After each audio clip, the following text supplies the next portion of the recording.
Does this mean we're live?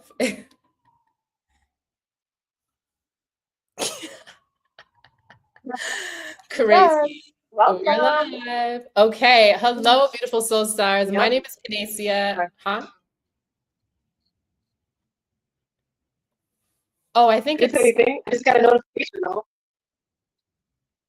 the audio sounds horrible right now. I don't know why.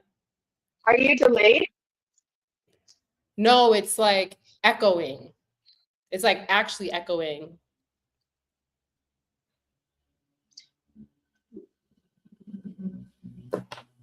Sorry.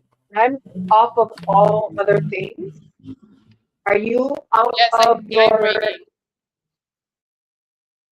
your YouTube? Horrible. No, it sounds horrible in my ears too. I'm on the YouTube. Yeah. Okay, get off YouTube and go and just be in StreamYard. What do you mean? Like I'm just in StreamYard. Sorry. I'm not like actually, I Okay. don't have it open, but the audio definitely. Okay, try to speak again. It changed? Did the audio change? Yes, it's better now. Okay, Let can me you see hear if me? I don't need this. Yeah. Okay. Hello? Hi. Okay. I Hello. think, Can you hear me? yes, that We're sounds good. Are much we better. back? Are we back? Okay, yes, we are back. And where would I be able? Okay, I see the Oh, but comments. you're frozen. Am I? Okay, hold on. No, you're not.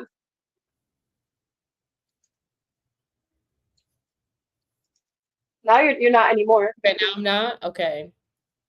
No. Hello. Hello. Yeah, we're good. I think this is okay now. Private chat. What's the private chat? Greetings, everyone. Okay, that's you. That's Amazing. And then me. the public chat. Mhm. Show I'm gonna comments on see what I stage. can do that right Lets you display now. Yes, live you can. comments So directly it'll, on your screen. Oh, interesting. Please note yeah, that some pop up.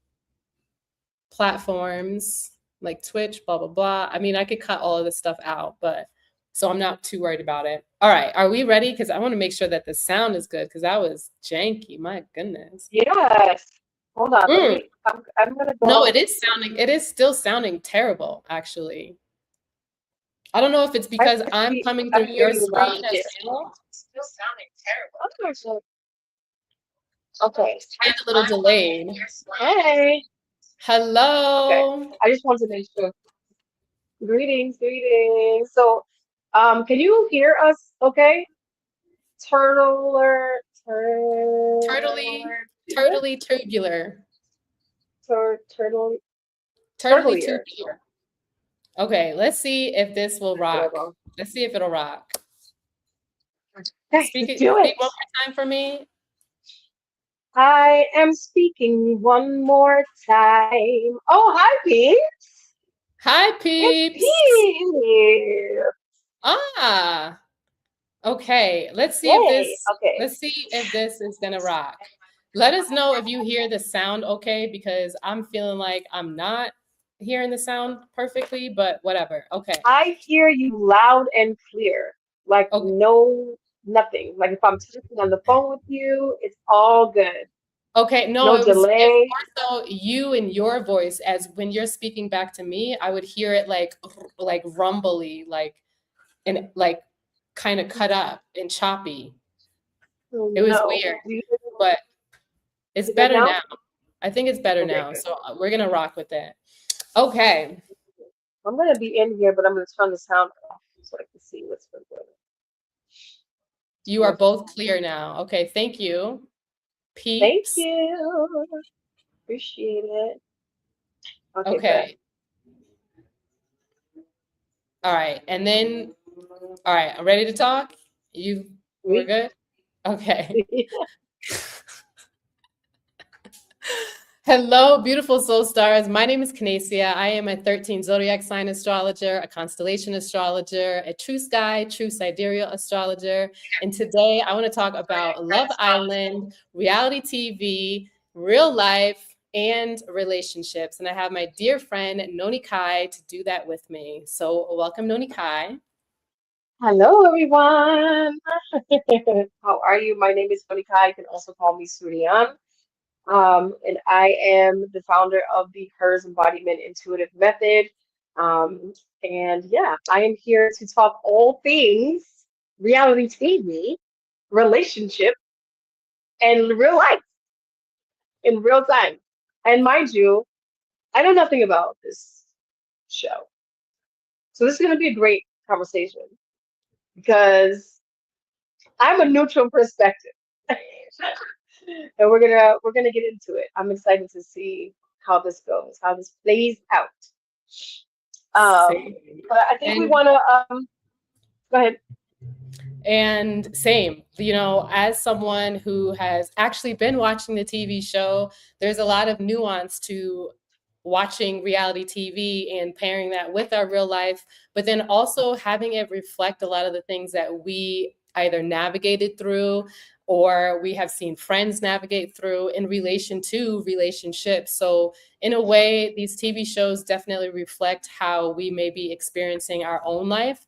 And of course, because both Noni and I do spiritual work, we're not just coming at this with a perspective that is not grounded in our own spirit, but more so really kind of putting the puzzle pieces together from an astrological lens, a spiritual lens, and a human lens. So I'm looking forward to connecting all of the dots with all of you. I also have another video, which I will probably post after this, of course, but I actually went through all of the different cast members to see what their true sidereal birth charts, zodiacs actually are. So I have that as well, and I look forward to getting into it. So we're going to start with a collective message. I'm also going to read some transits and see how that ties into this collective message that we are navigating through right now. So to begin, Noni, if you would like to start us with a beautiful collective message, let's do it.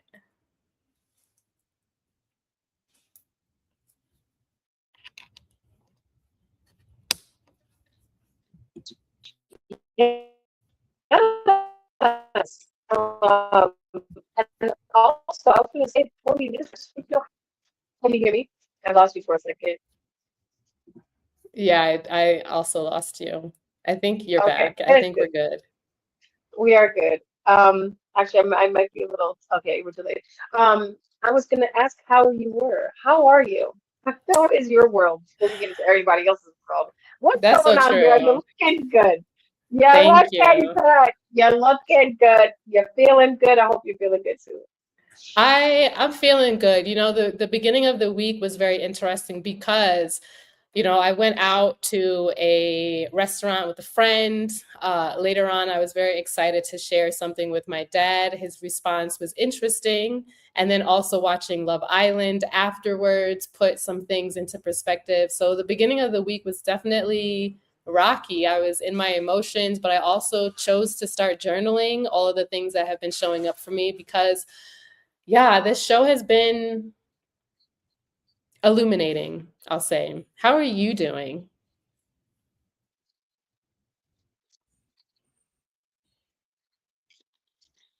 Better. I was going through some real crazy times. Um, this whole month up until I would say 4 days ago, and I've been hearing about this show everywhere, and I'm like, what in the Chinese food takeout is going on here? Like, what is really happening? And out of my curiosity, because you and a few other people that I know, that's the top topic. Now, I have a question, real quick. Is the show over, or is it still in a thing, or like what's the status of this The show? show is over. The show is complete. There is no reason to really be talking about it, but it is definitely the tea for this coming week. So, yeah, that it's like everyone is sharing their reflections post the show. All right, all right. Well, other than that, I have been fine. I've been moving through a lot of energy, um, doing a lot of deep reflection, because of where my placements are, which we'll get into sometime during this live, I'm sure. And it has been an eye opener. So it's interesting because I feel like relationships and the topic around relationships is kind of where everybody is. Like everybody's talking about relationships, whether it's their personal relationships and or, you know, this particular show. I think that and even in relationship to yourself, right? Like I have been deep diving into my relationship with myself and people around me. So I think this is all very, very interesting and perfect timing per usual. So I Per will get usual. into per usual the collective read, which I already have a feeling that it's going to be about CMR, about self-reflection. Um, okay, we're already here. Spirit is here. Gratitude to the Most High Creator. I love you and I appreciate you. And in this moment, I would like to speak directly to you, my higher selves, and my benevolent ancestors and benevolent beings that walk with me and share the highest and greatest love and intention for my well-being and the well-being of others in this collective. In the moment, I would like to have a message for the collective, what is actually going on and what is the message that's needed to be heard. I will that all of the people that need to hear this message reaches them, whether it is in this particular moment or is after this recording. Uh, ooh, gratitude. Let me take a deep breath real quick. If everybody wants to take a deep breath, that is wonderful.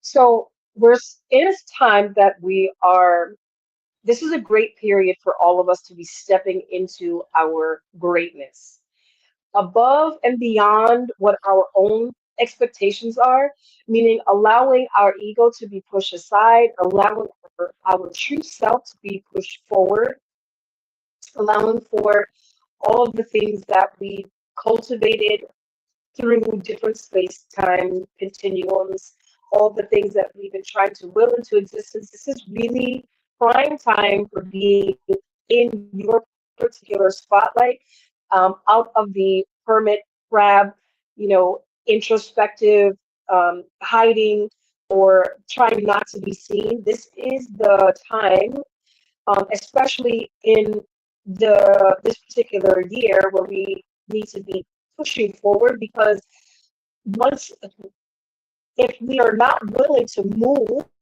in, in the grace that we're given, we're not willing to have that ebb and flow, as they're saying, it's going to feel forced and it's going to feel very uncomfortable, and it's going to just deter you from the actual thing that you're meant to be focusing on, where your energy should be focusing on, which is you ultimately, where you're meant to be growing, expanding, where it is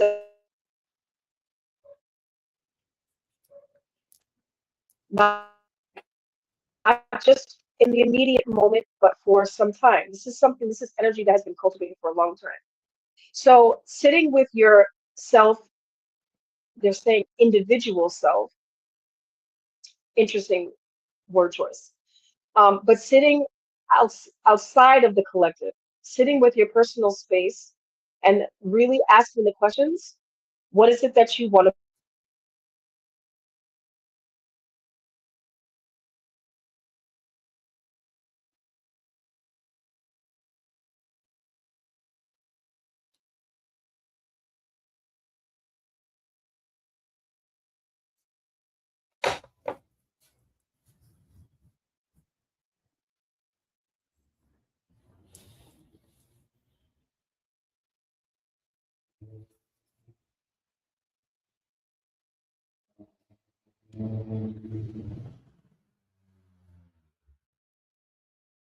see your bigger picture. Don't let the outside world get you twisted and tangled up into whatever it is that they're doing. This is really a reevaluation for what it is that you're needing, what it is that you're wanting, and how to be clear in that, because the universe is already accepting and already pushing you into that space. So the more you reject it, or the more you feel less empowered to do so, or the more you doubt, the more you fear, the more you seek outside of yourself, the more you're going to become more confused, and will create a wall where you're like hitting the wall, and that particular energy is going to lessen and put a damper on all of the good works that you've been doing up until now. So get yourself out of your way, get out of your head, into your mind and your body and your heart, and start pushing forward and walking in your truth. Observe the collective, but you don't have to be doing what the collective is doing. Because right now, everybody's seeking this same energy. There is they're talking about, like, the word is coming is like this precipice, this energy that is literally at the top, sitting at the top, waiting to be pushed over so that the change can actually come. I'm just going to pull one card from one of my favorite decks to see. Wow. They're talking about a radical rebirth and holding sacred space. And that sacred space really is about you finding your inner ability to see yourself for who you are, not what you're thinking you're supposed to be or what you've been told you were supposed to be.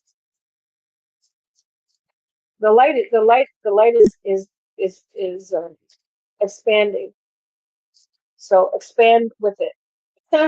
Perfect. Faith. This is perfect.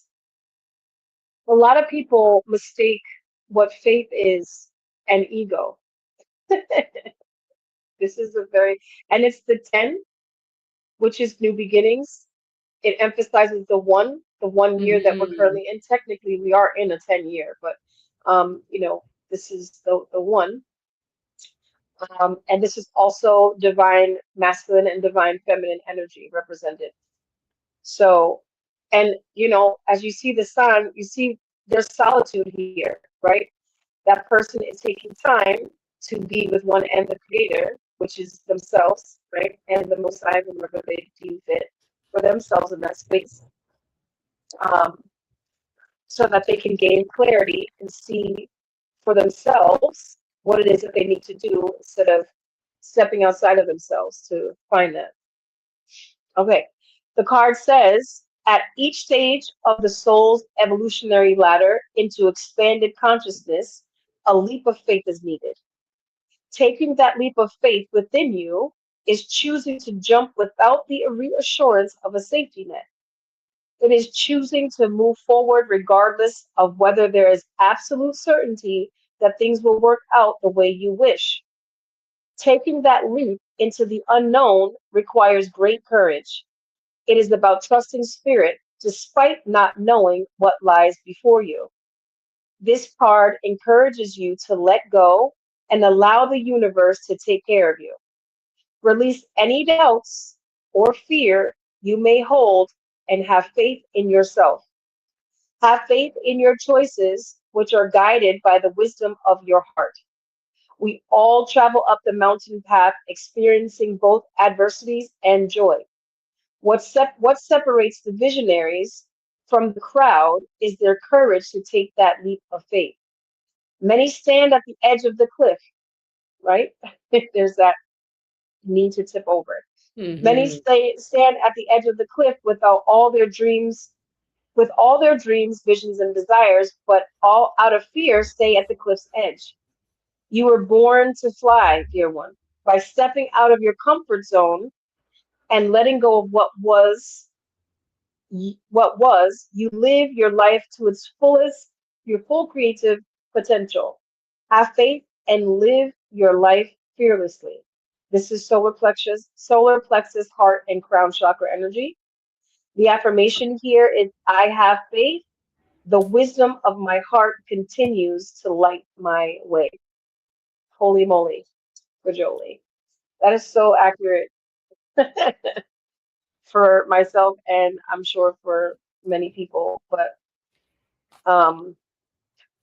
gratitude spirit for that. Oh, look at that sacred union. What's sacred union on the bottom of the garden? Wait a minute. Period. That's Period. We great. love that. That's great. Well, isn't that what we've been talking about? We're going to talk about this today. We are going to Sacred talk union. about it. There was a moment And where that's it kind the of cut out for a moment, but I'm really praying and willing that the whole message was heard properly, because I'm hearing it's a little like, but it sounded like in alignment to the energy in which we're wanting to speak about today, because, you know, from the last couple of weeks, there has been like a huge shift in energy. And I'll get into some of these placements as well, because the fact that we are even talking about relationships and also watched many other people go on a TV show to build and create their own relationship, it's so in alignment. Let's just say that it's really in alignment for how reflective the potent energy is right now. And for example, right now we have the sun that is officially in Cancer season. We have Jupiter that is in Cancer. It's already been in Cancer from the beginning of June. Then we have the South Node and Venus, both inside of Leo. Today, the moon is in Virgo. We have Pluto in Capricorn, the North Node in Aquarius, Neptune, Saturn, and Chiron all inside of Pisces. And Chiron slowly making its way to Aries. Slowly, it's like at the last 2 degrees. Then we have Uranus and Mars both inside of Taurus, and we have Mercury retrograde in Gemini. And we just came out of this Gemini portal, but because Mercury retrograde is still here, there's a lot of internal reflection going around with our own communication, our own frequency, but then also the conversations that have been amplified on social media, for example. There's a lot of information that is being shared, even with real life stories that we have been witnessing. You know, when it comes to having conversations, we could be having conversations to be understood. We could be having conversations specifically to ensure that we're not trying to hear what people actually have to say. You know, we are having conversations around like, what is important to us and our history and our story and the narratives that we want to be able to pass along in the future. When we are navigating through this Jupiter in Cancer and now the sun being here as well, this is asking us to really look at where we potentially have things to heal in relation to our home, in relation to our family. And I know even for myself this week, my relationship with home, family, cousins, relatives, especially the fact that I have a lot of male relatives, you know, a lot of times they reflect what I also experience with men in real life.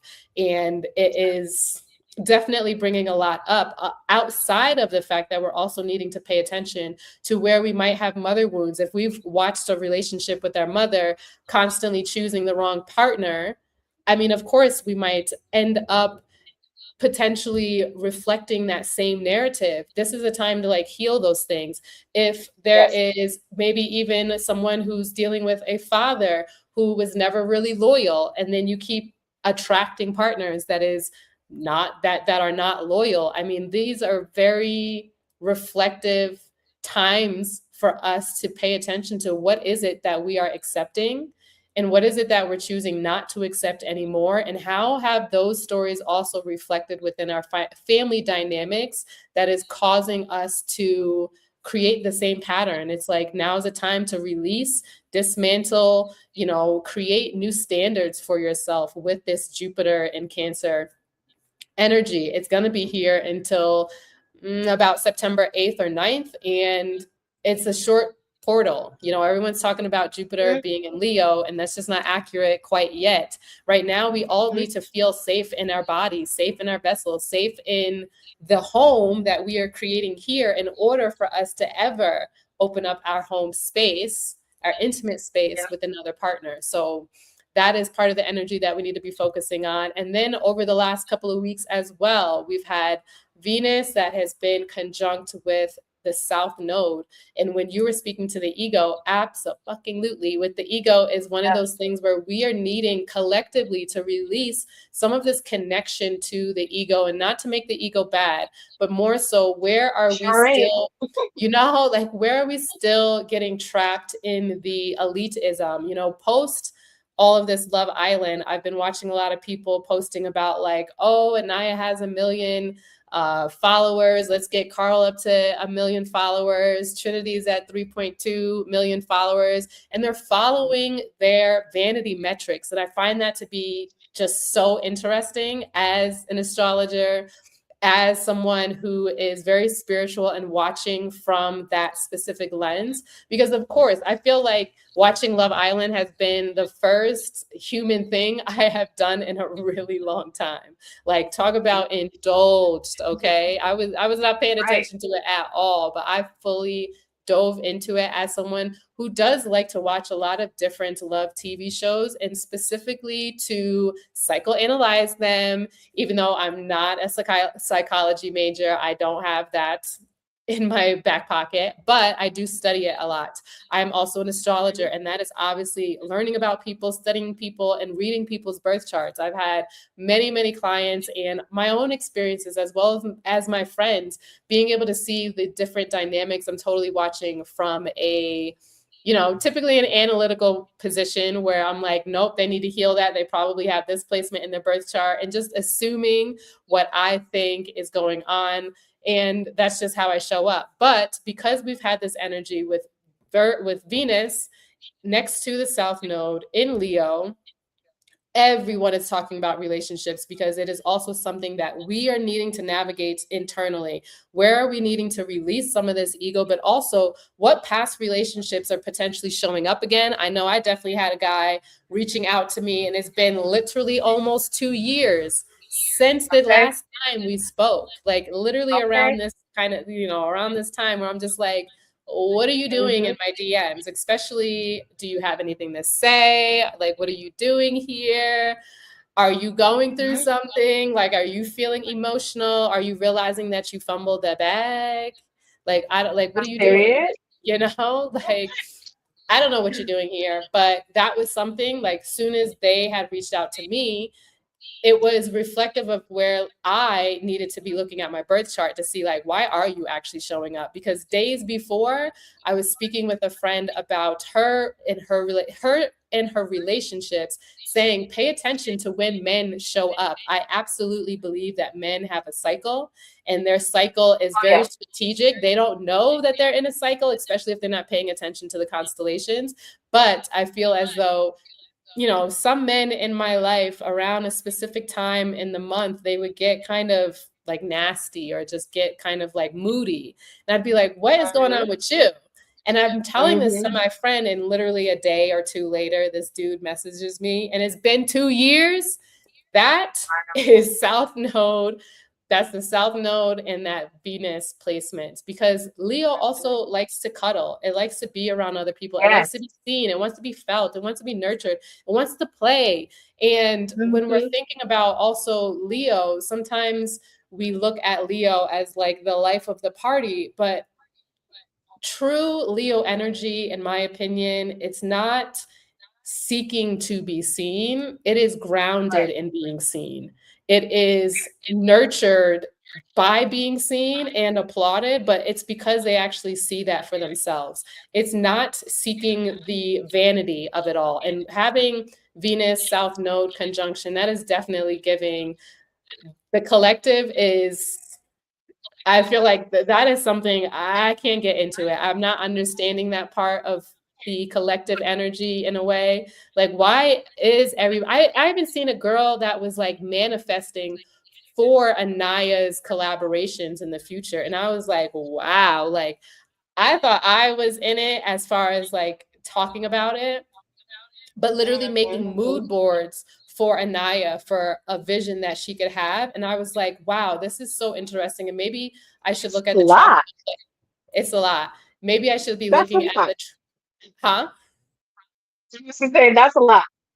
It's a lot. And like maybe I should be looking at the tropical birth chart or the tropical transit chart to understand why the collective is doing things like that, because that's not grounded in your own knowing at all. It's like a lot of the energy that is happening right now is like people need to remember their own values. People need to remember that they too get to have authority around being seen. A lot of people's talking that there a lot of people are talking about being seen, being seen, being seen. People who want to feel seen and be recognized, but at the same time they're not feeling safe in their vessel. That's because we still need to move through this Cancer energy. If Cancer is also sitting at the bottom of your birth chart and it is where you need to feel safe in your home, in your body, of course, if that is not in comfort, you're not going to want to be seen by the public. You need to create that space before all eyes on you,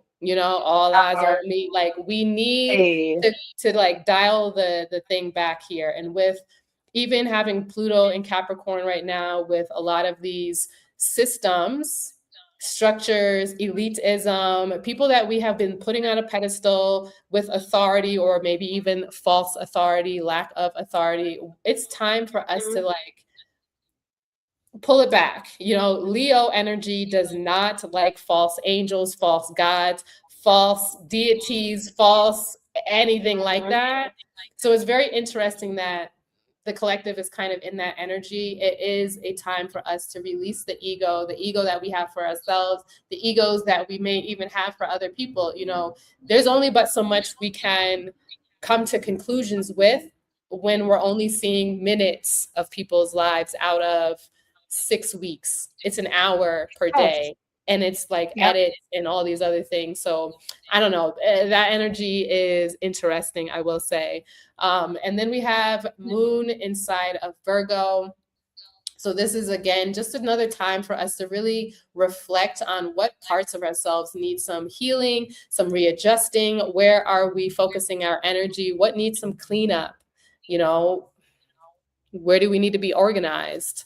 And then I already spoke about this Pluto and Capricorn energy. It really is. It is a dismantling, but it's also opposite to Jupiter in Cancer. And this opposition is showing us where sometimes people are wanting to put men on a pedestal, where the patriarchy is also at, and just like holding on, like they're holding on for dear fucking life. It's kind of wild and crazy. And I think that all of that, which we'll get into, is reflective of where we still need a lot of healing. Like there's so much to do with, the patriarchy really just fucked everything up. That's all I'm gonna say. It just it fucked everything up. And then we have the North Node that's in Aquarius. A lot of people think that Pluto is in Aquarius, and this is where paying attention to what energy is actually being amplified is important, because a lot of people tropically are paying attention to Pluto and Aquarius and putting all of their energy into technology and AI and this, that, and the third, forgetting that they are the technology. We are the technology. The technology is not outside of us. And of course, we can look at being able to use different devices as a new way to transform and to amplify and guide ourselves in new directions and new visions. But none of those things actually exist without you and your authenticity. So that's a message. And then period. And then we have Neptune, Saturn, and Chiron inside of Pisces. And this is just wanting us to reimagine the visions, the ideas, the things that we have potentially put on the back burner. Like Saturn is here saying, look, you could have your vision, but what are we going to create and stabilize for you to actually have that vision be to come into fruition? If you are not allowing yourself to actually dream bigger, because potentially Saturn energy is like, does that actually make sense? At the same time, Delulu is a Salulu. I'm sorry, but Anaya wanting her fairy tale, and then another person saying, times have changed, like chivalry's dead, I'm popping, so I'm not going to open the door for you. Like, baby got her fairy tale. Okay, Delulu is the Salulu to make your dreams come true. That's on period. Okay.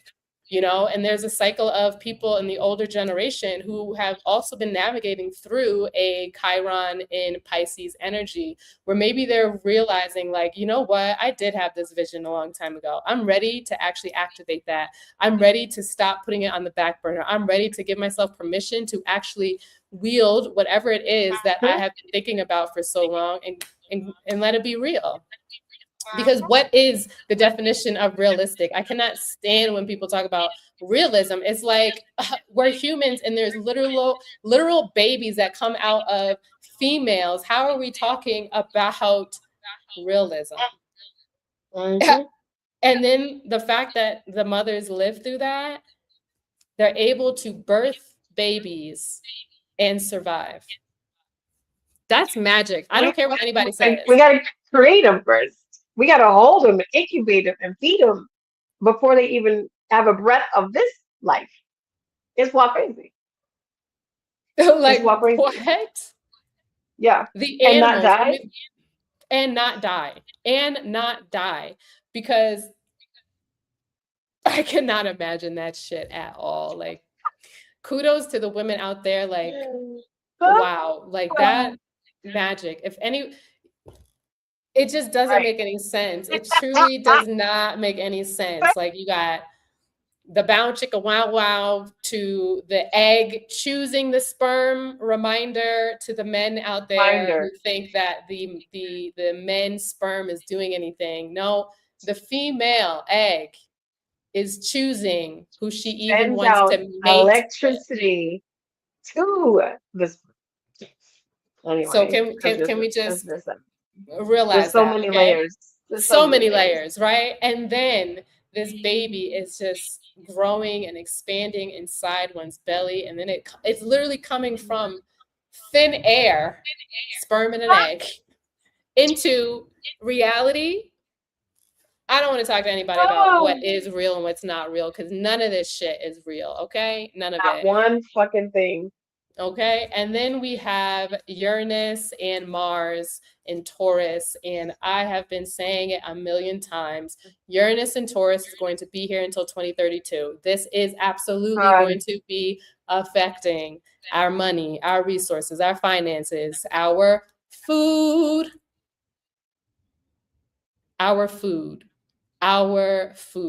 because it makes sense to mess with the food, because the food has to do with our just standard health. If we don't have good food, we don't have good mental health. We don't have a good gut, which is our first brain. So of course, they're always going to go after that. Then with Mars is very much a fiery energy. It has been melting the damn land at this point in time. It is explosive. It is trying, I mean, the two of those planets together, it's chaos. And right now, Mars is basically over the natal Mars of the USA chart, and it's going to be moving to the natal Mars in like a couple, maybe it's a couple weeks, barely. Maybe a couple weeks. It's like July 31st or 30th. I think. And then until like August 2nd, Mars is going to be conjunct Mars. I don't like it. I don't like none of that. I don't especially where that is in my placement. Exactly. My so yeah, so that's the energy of what is happening in the sky right now. I also just released another video, so it doesn't really matter whether people hear it here or somewhere else. But if you want more in depth around that energy, definitely check out my last posted video, July 3rd. Shit's already hitting the fan, or whatever A/B testing shows up for you. Anyway, so in relation to that energy, what has been going on with you, and like, where are we? Whoa, I guess that's the card that we need to get. Where truth. Look at that. Period. Speak your truth. Period. You know, like, where have you been feeling in the last couple of weeks in relation to relationships? For me, it's been my personal relationship with myself my children, and the creator. And less about like my external friend sister group, because that I worked on prior to this moment. So I Mm-hmm. feel very solid in that, even though I also recognize that there's a shift there as well, in certain dynamics, because of the internal work and the questioning of how I see myself, where my worthiness is because of my placement, right? So I have in that second house, I have Uranus in the second house, and Jupiter Cancer in my 11th house, and um, my 8th house placement I'm forgetting. But I do remember, Chiron. I do know Chiron, Lord have mercy, in Aries. Jeez, just like that. And just like that, we're back. And that also, that Aries energy also is situated in my 4th house. Oh my God, with Sagittarius and all that. But my internal compass has been like, where do you see yourself amongst the many? Um, and I think a lot of it has just really been about, again, like my worthiness and how I'm showing up for myself and how it's showing up for my children, and what the dynamics are, because things are changing. I mean, it's been a lot.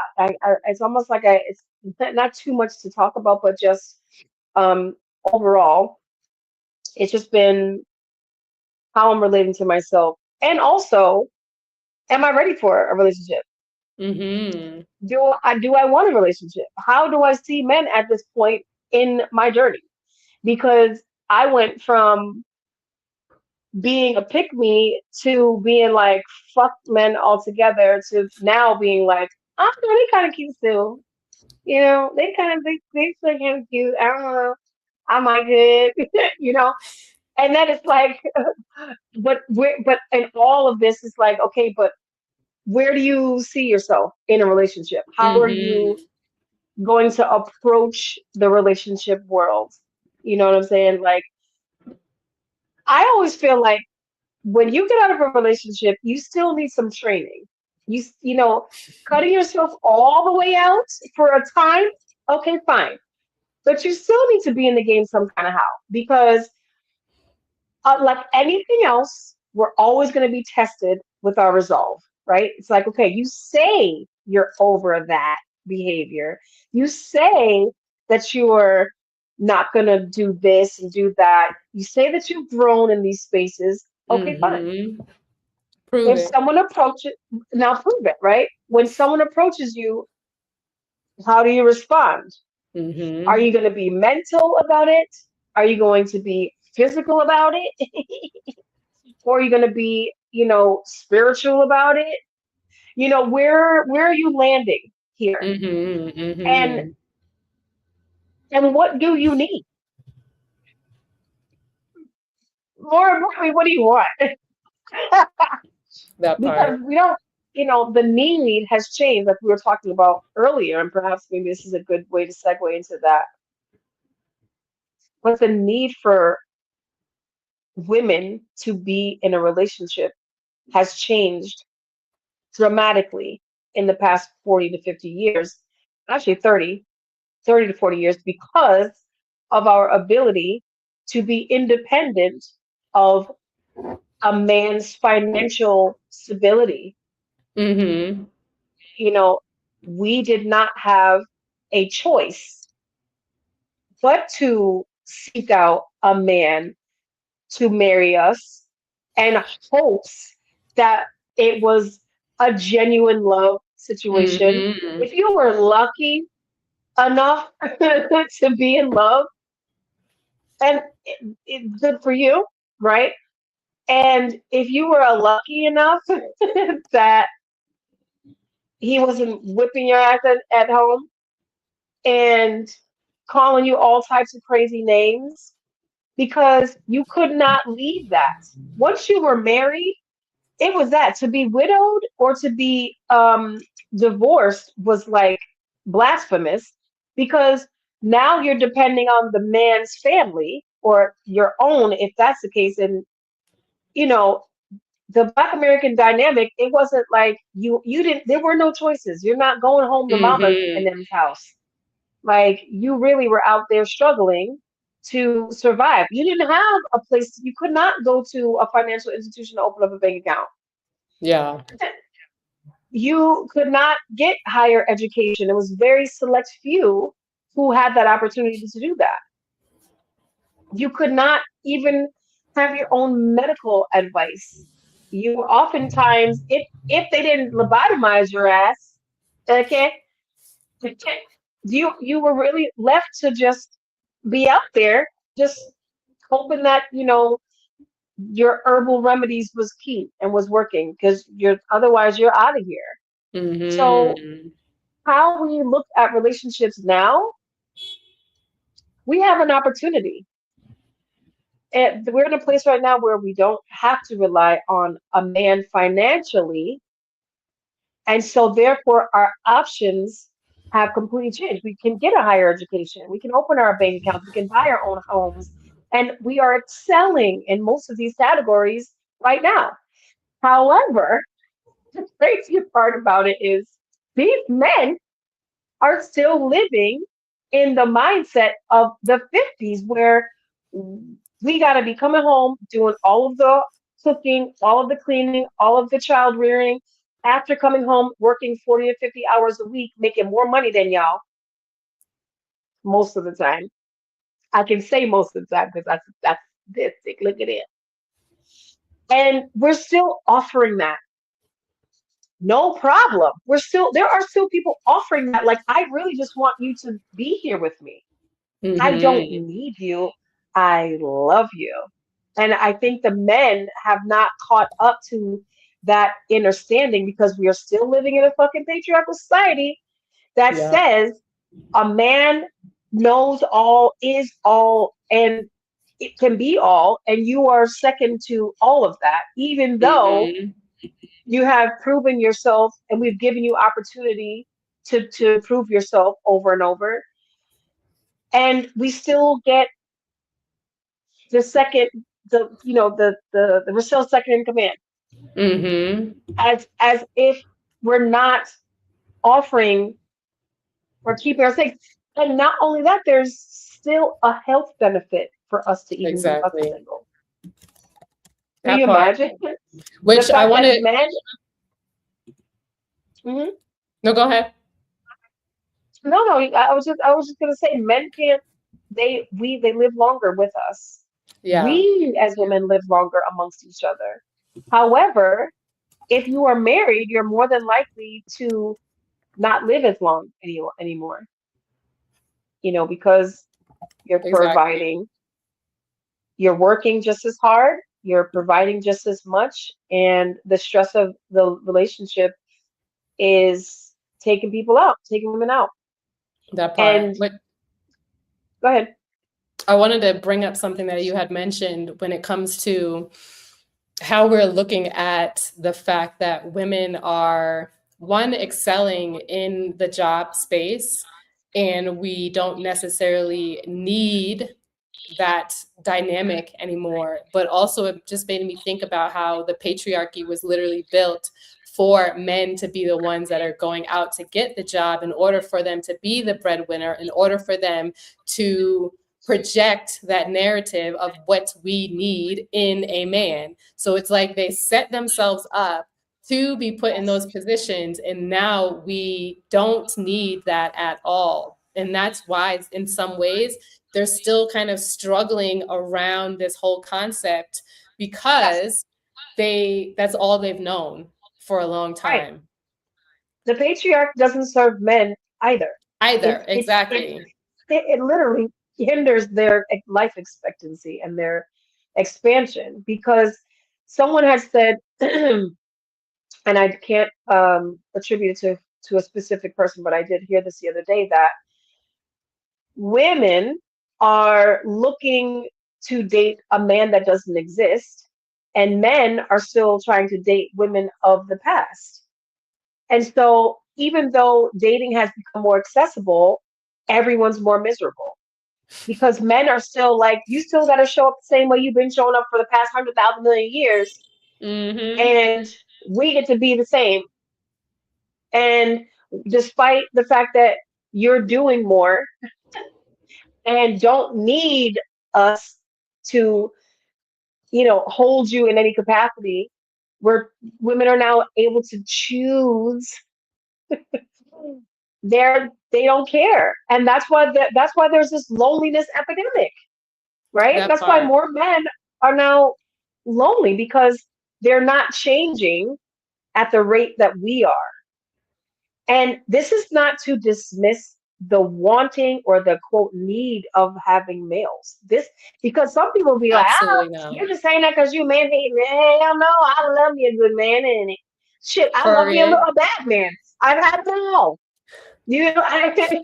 Definitely dated a man that Right. just got out of prison. So yeah, there's no Yes. judgment, like, and also we are And in also, times that have completely shifted. And it's unfortunate sometimes because as much as we really do love men, I think in some ways they're not always open up to really hear what we are trying to say, what we are sure. willing to say, because of the fact that the patriarchy has lasted in a specific way for a very long time. And now the facade of that, the protection and, the leadership, all these things that like, it's just not, we're generally speaking, 99.9% of women probably do not feel safe walking at night or really by themselves Mm, because of men. That is yeah, not protection. I'm sorry. If we were actually receiving the protection that men say they do, I think that we'd be living in a completely different reality. I think many of us would feel like it's okay to go outside. We would feel okay to dress as we please. We would feel okay to really do anything that we wanted because men would be there to protect us. But no, sure. a lot of times, I even know for myself, I cover up because I don't want men to be looking at me. I don't want to feel like they're about to kidnap me and put me in their car. They probably release me because I have a fucking loud mouth and I would definitely be saying some things. But at the same time, that male gaze doesn't even feel comfortable because of what men are capable of doing because of their strength. Their strength can outweigh anything that we can will sometimes with our words, telling them to stop. Sometimes they still don't stop doing the things that we're asking them to stop doing because they just simply like to have control. And women Right, don't want that anymore. right. I don't Because we think we don't ever have did. to. I think we We were never just liked it, trained. but We never liked it, but we were we never had forced to no life. accept We it. had, yeah, exactly. We had no other choice. It was survival. So if you lasted long enough to go into your, elderly age with this man who can no longer beat your ass because he's now senile and deaf and can't really, able nothing working on his body, and now he needs you to wipe his behind every night, and you sitting there just feeding him a little sip of poison real slow every night, honey. Oh, here, baby. Listen, it was diabolical. Okay, it was diabolical for real.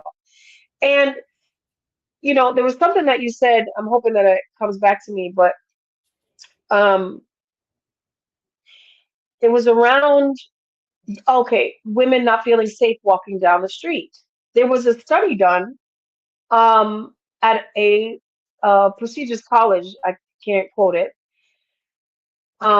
Where a young girl was, essayed, and she Mm, reported it, and the college, to try to negate this from happening again, said all women should stay at home when it's at nighttime. And I thought, when I heard that, I thought, well, that's crazy. So the women have to literally stop their lives and stay at home at a certain time because men are a threat. Now, the crazy part is when it was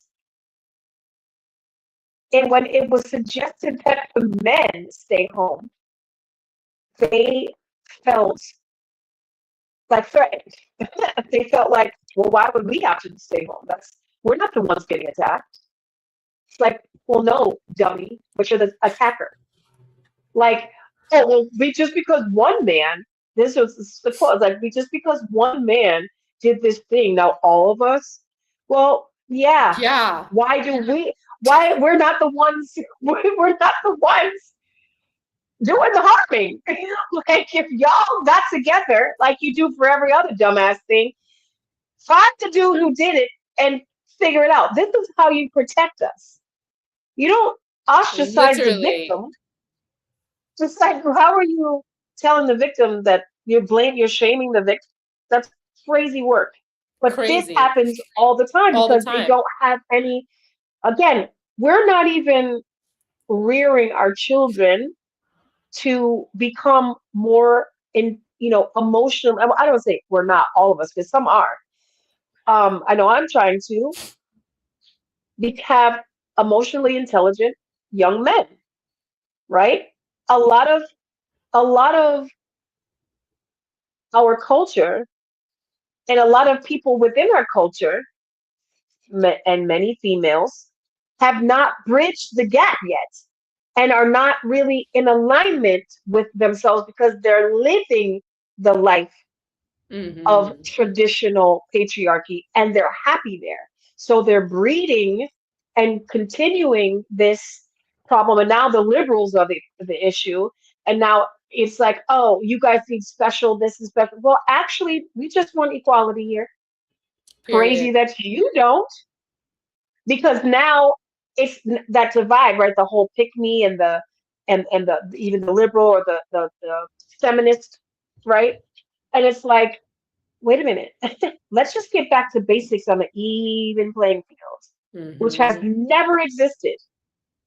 We're not asking for special rights to exist. We're asking to exist. Like, just regular shit. Y'all stop being weird and you would gain so much more from us. We want to love you. We want to Exactly. embrace you. It's who we are by nature. We really love you guys a lot. But you make Especially it Noni. difficult, okay?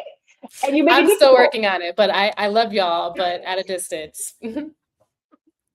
Stay over your lane, okay? But yeah, and I'm like, come on, come on. Yeah, me, I'm um, like, no, I'd be telling my friends, like, no, that is narc behavior. No, Narky. that's shady. Nope, that's weird. Like, I'm so quick with that energy. Like, I don't care because I just be reading between the lines of literally everything. And something else that you had mentioned too, when it comes to how we sometimes like hide the victim, hide the abuser, and put the victim as the headline. And that's just one of those things in news in general that we have to stop doing. There's so many times that people are afraid to actually talk about their abuser because of what people will say when they are the ones that should be outed immediately so that other women are actually protected. And we don't even do that because, oh no, da da da da da. And that was a lot of the energy that was happening around, one of the cast members, KC. In the beginning, he was saying a lot towards Anaya. Oh, you're so beautiful, Black woman, this, Black woman, that, your skin. When I think of a Black woman, I see you. Like, he was saying all of these things. And soon as he had the opportunity to flip the switch, he flipped the switch. But for me, and a lot of people, I think, actually really liked Casey in the beginning. But for me, I was looking at that like, I don't trust this man at all. I don't care. He's saying all this sweet nothings to Anaya. I just don't trust him because he honestly reminds me of a lot of Black men I have experienced in my life, and not even as partners, but literally as friends. I used to play basketball. So the boys would tell me everything. I hated Right. sometimes going downtown and having to be in a club, and I'm seeing all the girls that some of these guys were just showing me their Facebook and talking about, oh, she did this, oh, she did that, oh, I had this. I mean, I would even sometimes have to not say something to some of these girls because I'm like, they're not the one. You know, I'd have to keep some of the information that I knew Sure. Of course. just because of how that person would take it, that person, and I would try to tell them I don't trust them, even though they're my boys. I'm like, he's not the one. And then also seeing how my cousins would act with these girls, uncles, parents, like we see all of these things on TV in our reality. We're seeing so many things, and I think people are pretending to like not realize it. It's kind of weird, you know. I think a lot of men want mommy girlfriends. They still want somebody to take care of them. There's a whole dynamic Yes. of men that want more passive women. Like I'm not that one, you Yes. know. I'm not that one at all. Like because I know that I get to be my individual self. And a true, strong, masculine man is also going to know that, oh, she's just in her power. She's not diminishing me or emasculating me. Because a lot of Exactly. men will like to throw that shit around too. Oh, emasculating a man. No, I'm Yes. sorry. Not at all. No, Not at all. no. If you are a innate womanizer and undeclared, there's so many of them, you are looking through the eyes like of a predator because you're Exactly. like, I want this. I'm gonna go get it. Instead of I'm curious about how this person can enlighten my life. Mm-hmm. There's a very visceral difference Big to difference. wanting to actually understand another individual versus what can they do for me and how can I own that. And Exactly. Capturing. It's like they want to capture. I gotta get I gotta get a partner. Bro, do your own fucking do your own dishes, buy your own groceries. Like we're not here to be maids. And I think a lot of men still want women to be their maid. It's like pick up your own fucking socks. here's the thing that I mean, there's so many ways to slice the pie, right? Because we still have many men, generationally speaking, who are indoctrinated by religion, and religion tells us that women should be submissive, they should obey their husbands and be meek. And I did that. I know what that is. That shit's wild Mm-hmm. crazy. Almost literally killed me. And I'm not even exaggerating. Mm. And because that's not my true nature. Yeah. Just for me to not be able to actually speak is is like that's insane. But That'd most be of completely going against your birth chart. you right, and at the time I knew nothing about that, but it makes total sense as to why my literal life was being struck out of me. Yeah. Um, and again, this we are in a different world. We are literally not operating. We're operating in an old system, a very old, broken system with new people. And yes, the system is dismantling, but not in Mm-hmm. a way that is, it's like, where's the Immediate. foundation Exactly. of the new, right? And so, like I said to you earlier, it would not surprise me if it looked like a lot more women, a lot less men, a lot less children for a time until the men caught up to the women and in just and being able to communicate effectively, intimately. Because That at this part. point, we don't need men to fund to house us, to financially, because that was their whole claim. It was like, you need to be with me so I can keep you safe, I can keep you Mm-hmm. housed, I can keep you I can look after and pay for your medical bills. and I can keep food on your table and do the hunting and the die. You just care for the children, and you're just it's like that was the only out. That was the only way of life, Mm-hmm. literally, unless you were in a tribe.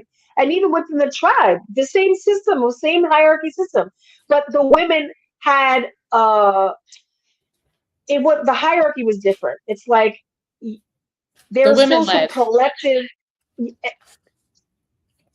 and the men did their, it was like, this is you and this is me and this is what we do together. The Western world completely flipped, and so Mm-hmm. now we're seeing that there's no need for it, and we're not, people are just like, I don't know why this isn't working, because you're not upgrading with the system. Literally Women the are card. liberation, Liberation. exactly. You're We not are liberating upgrading, yourself from the past timelines. And if we're right? not Because they're liberating comfortable there. ourselves, it's They're like, comfortable there. exactly, because the comfort was serving them. Because again, that's how the patriarchy was set up. But it's no different to me with how the patriarchy system is set up to harm men, but they don't realize in the ways in which it's harming men, but then also the same way that racism exists. The people who are participating in the racism don't understand what racism even is. So the Right. system is always blind to the people who are participating in it because they need you to be blind to how these systems work so that you too don't rebel against the system. Because here's the thing, there is only 1% and a few families who always want to have all the power. They don't give two shits if you are white, black, green, or gold. They're going to treat you the same way. And if you talk to people of any persuasion in this United States of America who's living in a ghetto, living in some kind of trailer park, it don't matter what color they are. They're Hmm. all being treated the same way because they don't care. And when people, I'm touching on this because you brought up racism. And you're gonna find a lot of those people are like, my homie is black. He live in the same trailer park next to me. We don't do racism. He's like family to me because y'all are in the same situation. What are you talking about? Y'all are weird out here. Like really weird, thinking that somebody Hmm. gives two shits about you. All those MAGA people thinking that Trump gives two shits about him and his demented ass. He don't give a shit about you. He cares about you perpetually feeding the cycle of insane, you know, political fuckery, just to surmise it all together, so that he will always stay stat. Yeah. Like this has nothing to do with the color of your skin. This has all to do with, are you actually still thinking that you have something over someone else? That's Hmm. quite literally Weird. insane because you own nothing. You Nothing. still pay the same bills that we do. You still go to the same grocery store that we do. You still drive the same cars that we do. You still live down the street from us in the same area that we do. There's no difference for real, bro. There's no difference. And all of these systemic um, organizations and ways of thinking have to change. And I do feel like they are. It's just, it's a slow pill because we have It is. so many people looking at things through the lens of an old system. So yeah, Exactly. you may be doing it differently. You may be feeling like you flexing a little bit and you flossing in a different way, but bro, no, we've been doing it. We've been doing it, and you're really not flexing on nothing because you own nothing. You don't know who you are. You don't even know what you want for real. Because if you got what you want, you probably couldn't sustain it Hmm. because you don't know what it would be like to have it. You're not even thinking like Yeah. beyond your immediate surroundings. So no, you're not a man. No, you're not a person that I want to be dating. Yeah. Do you have any thought beyond having a job, having a car, going to work, and trying to get into some skins here, there, and everywhere? What is your ambition? Or you want to be like a Hollywood star? Are you still there? Anybody remotely interested in any of that shit cannot hold my attention at all. And if I'm Literally, hold, if you hold my attention for more than 5 minutes, it's out of sympathy. Trust me. I'm trying to figure out how I can help you out of your situation. literally, sometimes I do my best. I do my best. Like, but if I'm going out, let's say to a club, to a bar, I'm likely going out because I said that I wanted to hang out with my friends. But I am the person that is in the back of the club that's literally resting bitch face, mean mugging, because I don't really want to talk to anybody. You know what I'm saying? And then when people do come up to talk to me, because I just know that that's not where I'm going to be finding somebody that is in alignment to my frequency and what I'm desiring to attract, right? And that's okay. Like that is like, that's hey, the place for that's some of fine. you. You know, Yeah. that is absolutely fine for some of y'all. But for me, it's like, what are we doing here? So when there are people that are talking to me, I'm still looking at them like, why are you talking to me? And you better be saying some real shit or this has to end. Because what are we actually doing? I think a lot of people have allowed simple conversations, you know, for I don't know, connection. But for me, like I need somebody with depth, period. I know that wherever I'm meeting this partner, they're probably in the middle of nowhere, probably, I don't know, at a ceremony, you know, with plants and I mean, herbs, listen, you know? I have had some really in-depth, great conversations with men at a bar.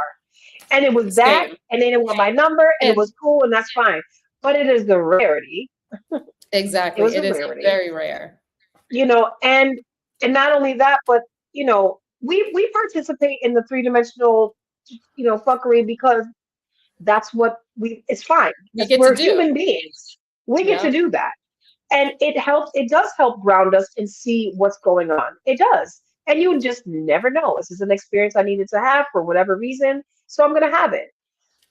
As a whole, as a collective group of people, I feel like we are really there are some people who actually really got it. And I'm starting to see them peak out a little bit more, both men and women. And I always used to say to myself, I wonder why I never see Black women who are, superstars or who are like, billionaires or whatever. They don't ever have a husband or like even spiritual women. I'm like, how come I don't ever see their counterpart or they never talk about their counterpart, And I'm always like, is that Hmm. not a thing? But what I've come to understand is that all people are not meant to be in a relationship. When we come Period. back here, some of our focuses may be just health. So that's what you do. You focus on health. Some people maybe focus just on getting money, and that's what they're meant to do because they're breaking spells or whatever, right? And traumas in their family line and whatever. Some people are meant to go through. I know a friend of mine. She's always in a relationship, Mm. always in like just like can't be alone, just needs to be not even validated, but she just wants to love somebody so much, and She she does must love have some herself seventh too. house placements. And I'm pretty sure she does. Very She Pisces, probably Pisces, does. Pisces, Sag, Ophiuchus in there. Um, and so I understand that because that may be what she's meant here to do, To like do. Yeah. find her people. So not everybody is meant to focus on that. Not everybody's here to have children. Not everybody's here to be a millionaire. Not everybody's here to have their own business. And I think what where we are right now is that people have this weirdo expectation of themselves that is has nothing to do with their true self because their egos have been inflated by social media, by the person down the street, somebody who's like, hey man, you got that, it's like hey, some Hmm. one woman, it only took one woman to give you that pass to make you feel like you is the shit. That didn't come from your mama and them. That Nope. came from Sarita and them and Shorty Jenny down the street. at the corner. Shorty Hot at the corner on the block was like, hey, Toddy. And you could go and call her any time of the week and she'd be ready for you. To her standards. That's not the grand standard of the world. And that shouldn't be like elevate past that because I always think to myself, what is it that men actually want? Varying degrees, just like what women actually want. Some women Mm-hmm. just want to be alone. Some women want, I guess we'll keep in the context of having a relationship, right? Me personally, I would love to have somebody who is confident about themselves. They are, intelligent. They are, they have they have the intellect and the intelligent capacity to communicate effectively. They have, they're in tune with their feelings. They're That emotionally part. regulated. They see what I need and don't ask, but just do. They can mimic, you know, what, like, I don't want to say mimic my who I am, because I want somebody who brings something to the table, but there's an understanding that, or a level of comfort, that I don't Mm-hmm. have to be anybody else but myself. And they know that they are safe with me all the same. Mm-hmm. I don't have to say, and there's no swearing, there's no yelling, there's no arguing. It is literally just, it is as it should be. I don't want no man. I've had men compete with me, want to be me, who in many capacities, and it was just so strange. And I Mm-hmm. didn't know until hindsight, like, oh my gosh, this person actually. Every time I wanted to sing, they were like, "Yeah, I'm about to go, it's just open mic night in blah blah blah." Like, what? Are you good, bro? Okay. Oh, okay. Or, I Weird. think I'm about to go, traveling, da da da da. Yeah, next weekend, me and my boys, we're gonna go. Blah, blah, blah. I'm sorry, why are we competing? This is so strange. So strange. Competing in a game that you didn't know you were playing, nor do you have the right pieces for. And he was a Gemini. I'm gonna say that big. I found out he was a Gemini today. I thought He he was was a whole Cancer, and probably he was I probably ripped a off Taurus, though. A Taurus, because that sounds more June. like No, the no, no, person was June seeking. 30th. June 30th is, oh, that is a Gemini. Okay. June 30th is a Gemini. But emotionally, I feel like there must be something though inside of Taurus, because it was always like a one up on like status in a way. Because that's what it kind of feels like. Interesting. Interesting. All I know is that I think what women are asking for is um emotional intelligence. That They're part, asking literally, for, which yeah, they're we'll get into asking for that. that first, Mm-hmm. they're asking for that first because they're not, and obviously this is not all women, because No. clearly there are women who are like, I want your money and maybe some of your pain and that's it. Majority of women though, the average woman looking for emotional intelligence so that she can come home and know that she's safe and feel comforted. Not because she has to talk your ear off, but if she wanted to, you would be there and listen to it because you actually enjoy it. It's not, Yeah. you're having a conversation. You're not being talked at. You're not feeling obligated. There's no obligation there. What we know is a low frequency anyway. I don't want you to be feel obligated to do shit around me. If you ever feel obligated in my space, you are not meant for me.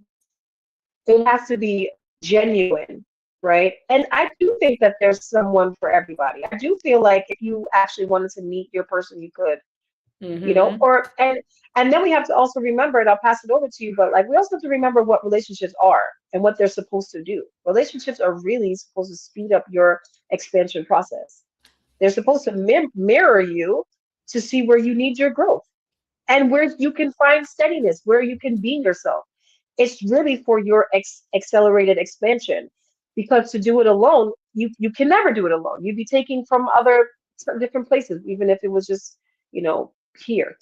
Um, and so when people stop feeling like you know they owe, or they own somebody, like I own you, or I have the rights to you, or you got to do what I say and dress how I want and talk how I want, because if you don't, the way you're talking is sideways out of your neck, and it's like, because I have an opinion, that's wild crazy.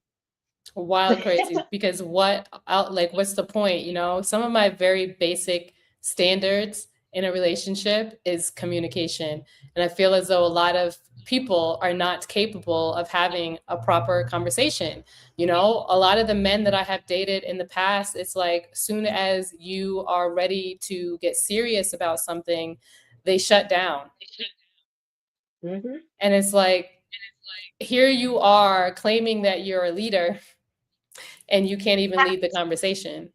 A conversation, because a lot of times you just don't want to take accountability either. And I think too, when we're thinking about relationships, there's so many standards that people put on a relationship dynamic when literally everyone's relationship and their definition of relationship is going to be different because of the fact that we all have different birth charts. We all have different placements showing up in our seventh house. We all have different placements showing up in our home space, in our intimate houses. Like all of that is reflective of who we actually get to be. And when we're having all of these rules around what men are supposed to be doing and what women are supposed to be doing and how men are supposed to act, how women are supposed to act, we're literally losing the plot of our essence. We're losing the plot of who we get to be. We're losing the plot of what we also get to expand together.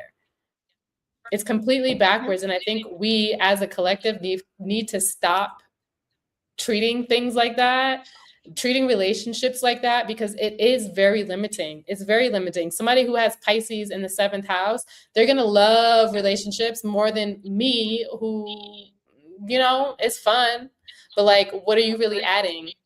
You know, because I like to be intellectually stimulated. So we could have fun, but like, what else are we actually doing? You know, somebody who has Aries in their seventh house, they might be like full force, or maybe they have the South Node in Aries in the seventh house, and they're like, actually, I kind of don't want a partnership. I just want to be by myself and have other people serve me. Who knows? Like it literally depends on what is showing up in people's birth chart for any of this to actually make sense. And I think that is something important to realize, because with all of these different cast members from Love Island, like I don't have their birth chart placements, but I do have all of their sun signs.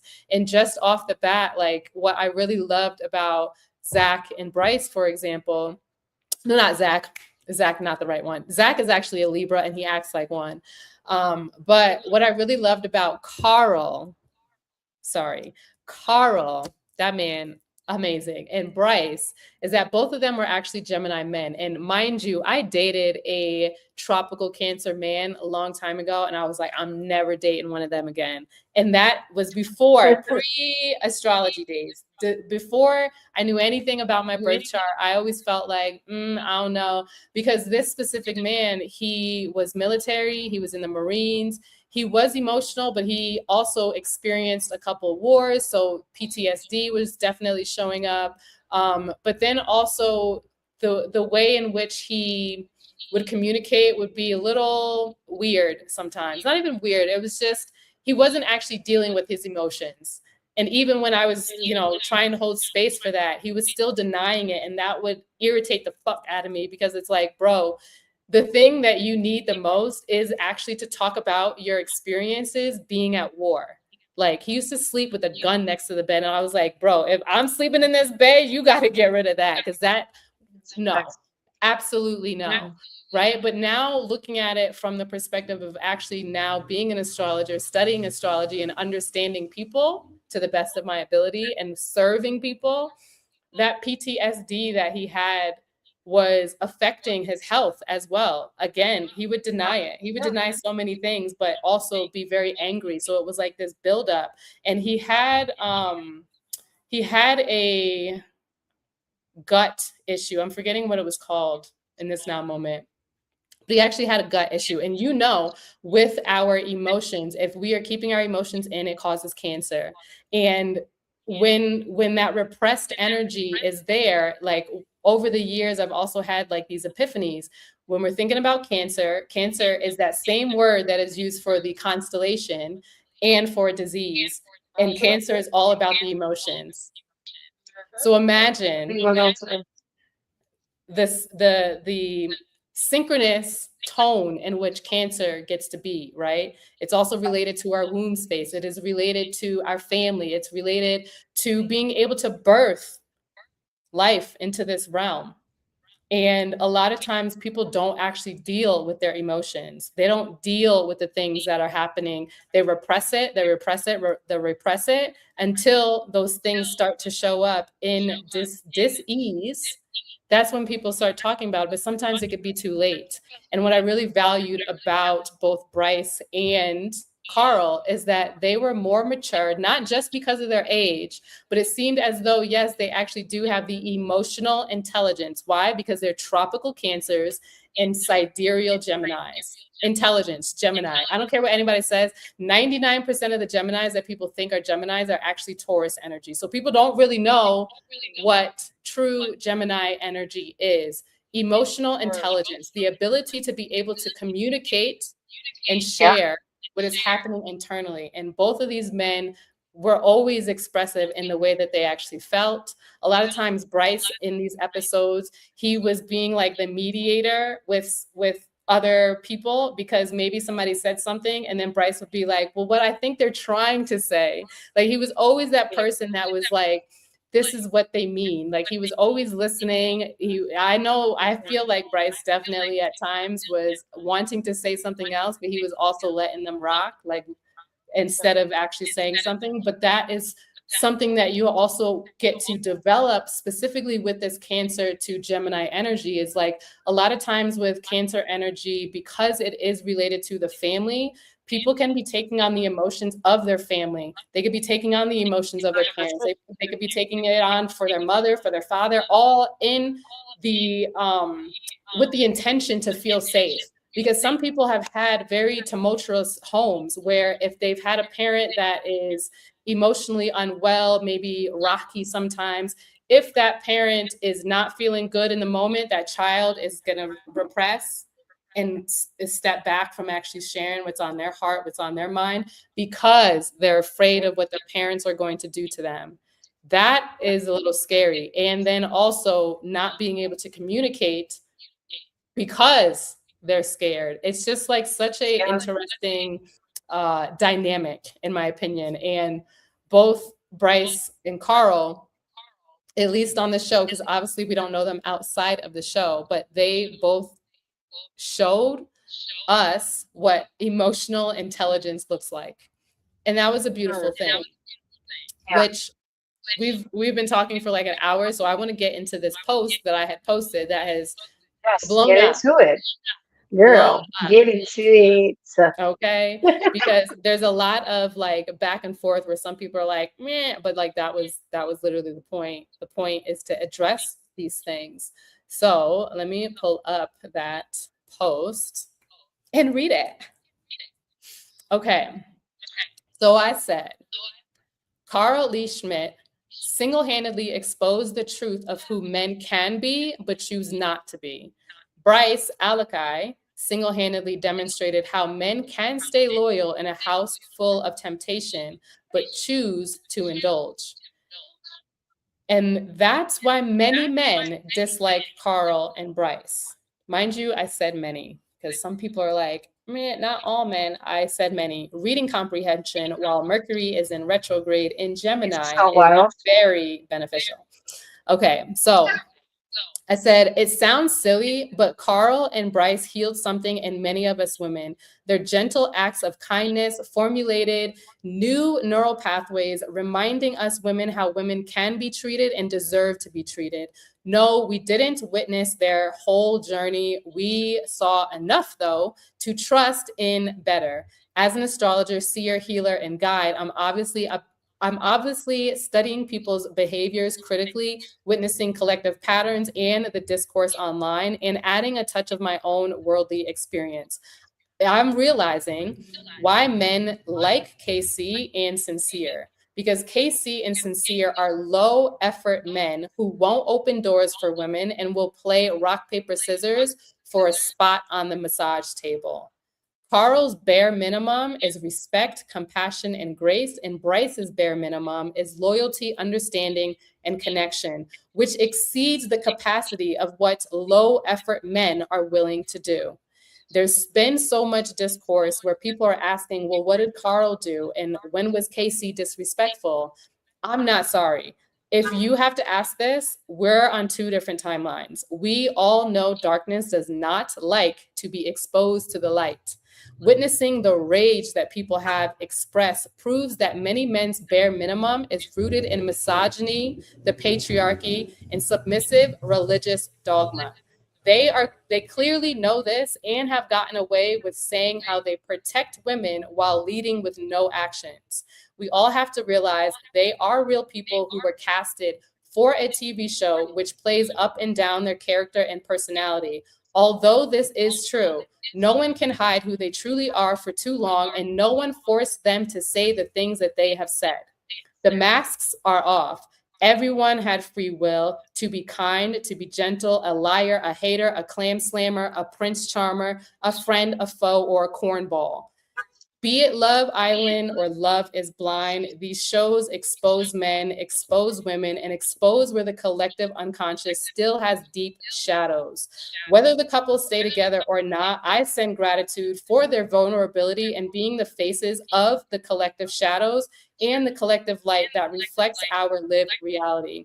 Pluto is in Capricorn until 2042. Times are shifting and the patriarchal systems are collapsing. Secure femininity and balanced masculinity is required for the next shift.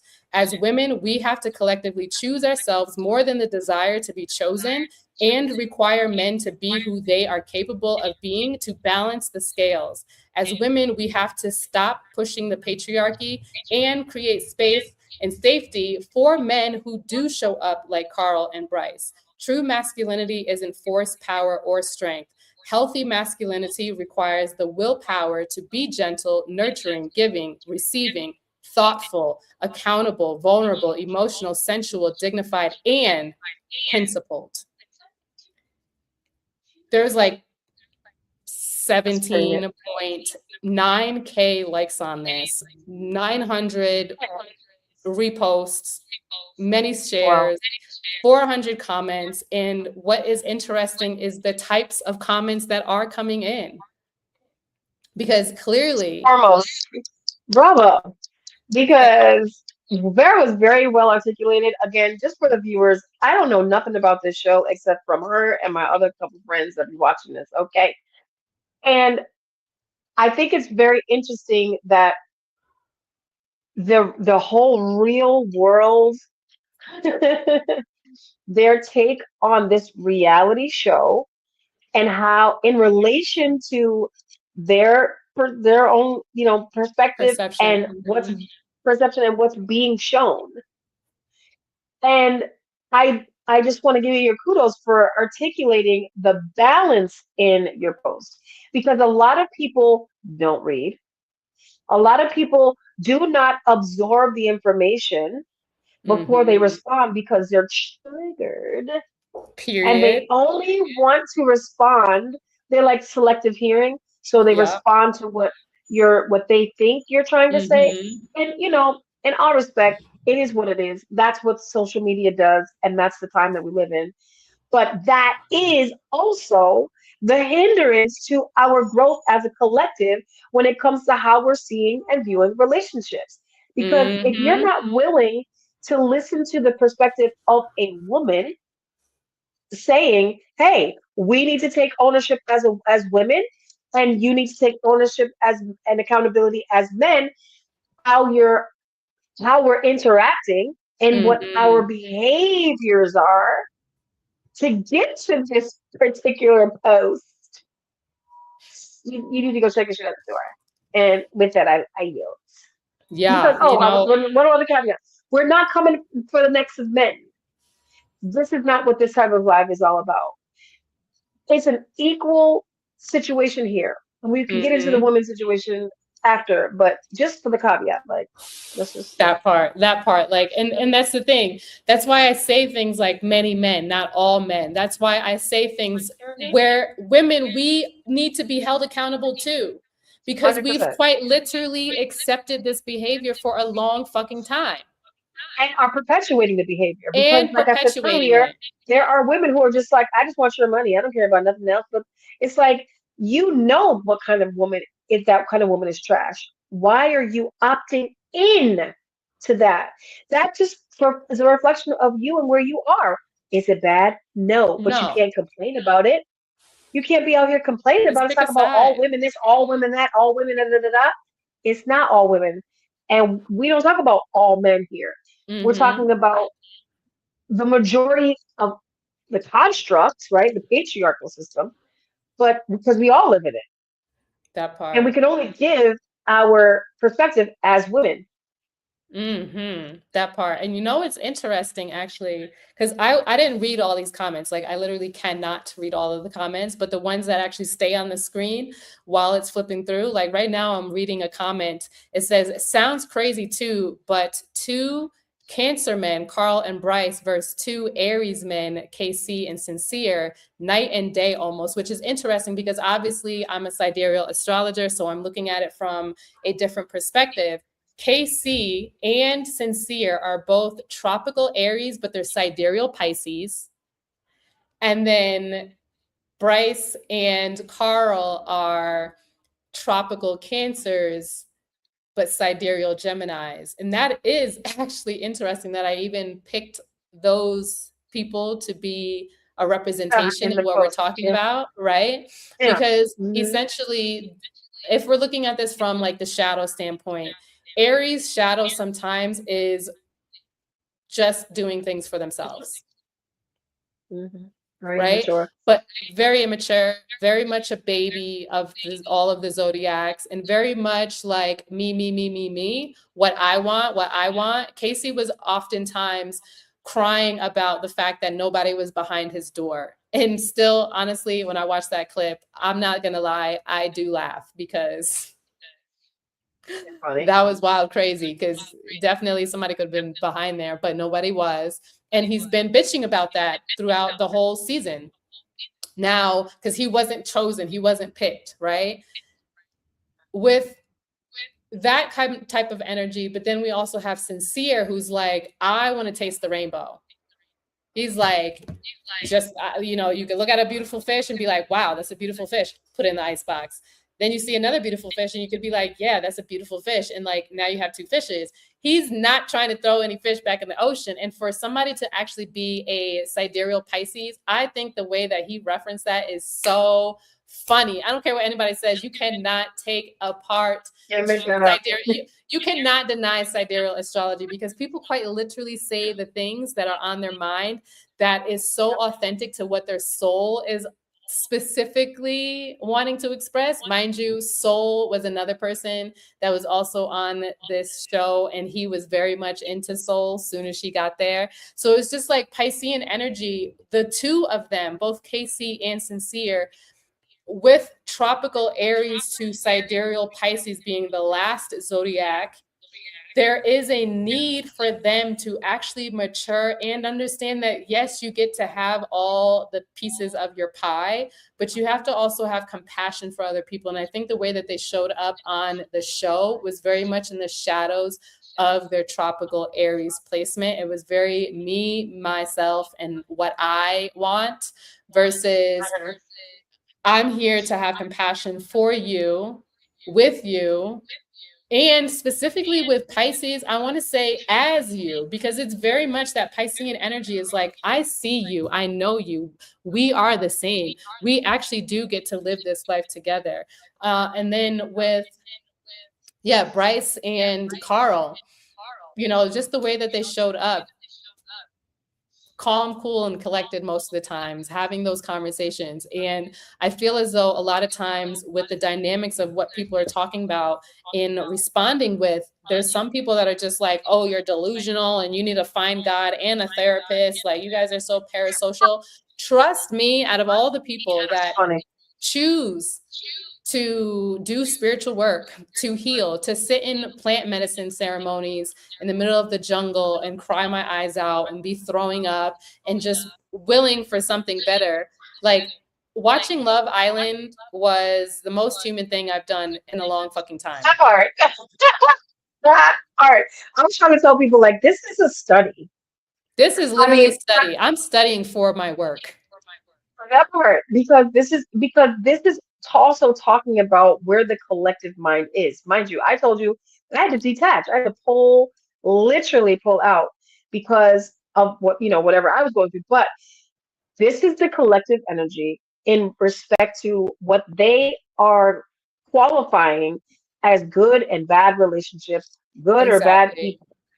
And the age bracket, that's the shocking part to me Mm-hmm. because when I was 20 something years old, these conversations were not happening in this way because social media wasn't as active. It was there, but it Mm-hmm. wasn't like Mm-hmm. we didn't have Love Island. You know what I'm saying? We didn't Yeah. have girl. If we had, I would have probably been on Love Island. Do you hear me? I would have been on all these damn shows. Trust me when I tell you, sign me up. But no, it's a very different time. It's kind of like we have to be aware of that because these are the people who are leading the country, making Mm-hmm. decisions for people.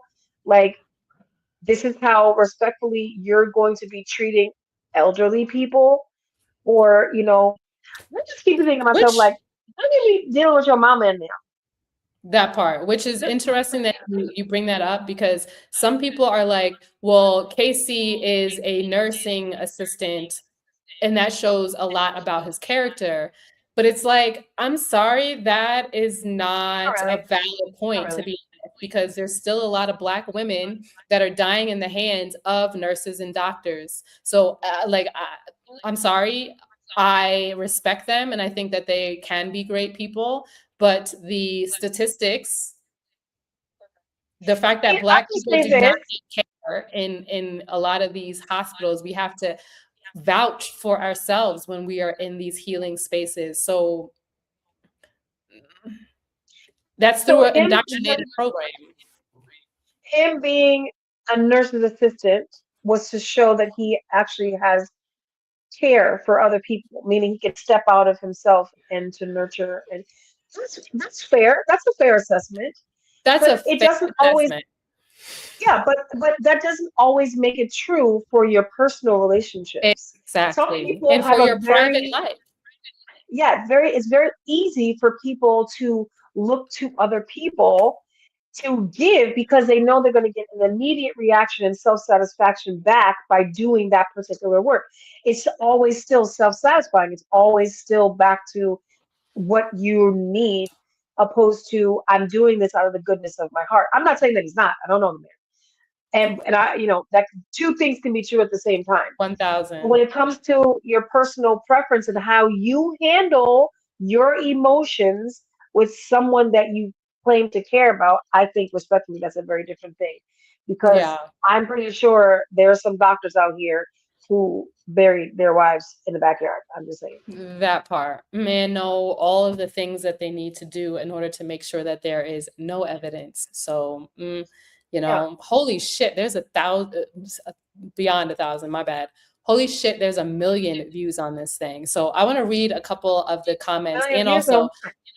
a million on that post. Really quick Like though, you're I just remembered what I wanted to say about Carl. So many people are very surprised by the fact that Carl has been giving us like breadcrumbs on his social media, but I'm not surprised by that at all because he's a Gemini and Gemini like literally invented social media. So of course he's on there and he's posting and people are loving it, right? A lot of people are like, "Oh, I hope he's never PR trained." It's like, no, he is the PR. He doesn't need any training. He knows how to show up. I feel as though when he was on the show, he was very poised, but then also the content that he's been posting, he's been dropping so many F-bombs. And you know me, with my Mercury fire placement, I'm absolutely same with you. Like I love a good F-bomb. So the I F-bombs, I'm here for it. And I pray that he absolutely does not ever get PR trained because that would be silly.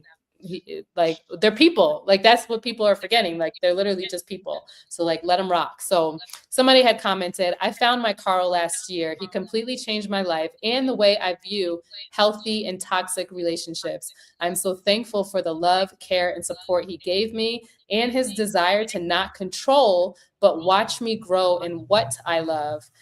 That Right. was the best thing that could have happened for me going forward in new relationships. Being treated right can really heal your soul and self-respect. Oh, shit. Ashe, because truly I love that for her.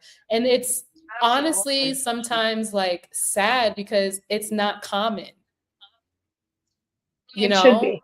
And it should be. It really should be. It shouldn't be like even me, day to day, if I go out and like somebody opens the door for me, somebody offers to like help me with my groceries, like my Uber driver, I bought like a big old water, right?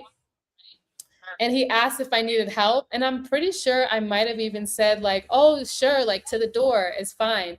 This man brought my water 3 flights up the stairs. I don't even know if Uber drivers are allowed to be up in your crib like that, but like he helped bring that water all the way upstairs, put it outside, and I was Period. like, "Wow, thank you." I made sure I gave him a tip because it to me, at least for me, it has been such a rare experience for men to really show up in their divine masculine energy, which is actually nurturing. When I think about Capricorn specifically, this download came a couple of years ago where we think about Capricorn being very masculine, the patriarchy, all these things, but we have to remember that it is an earth sign, and earth Yes. is Mother Earth.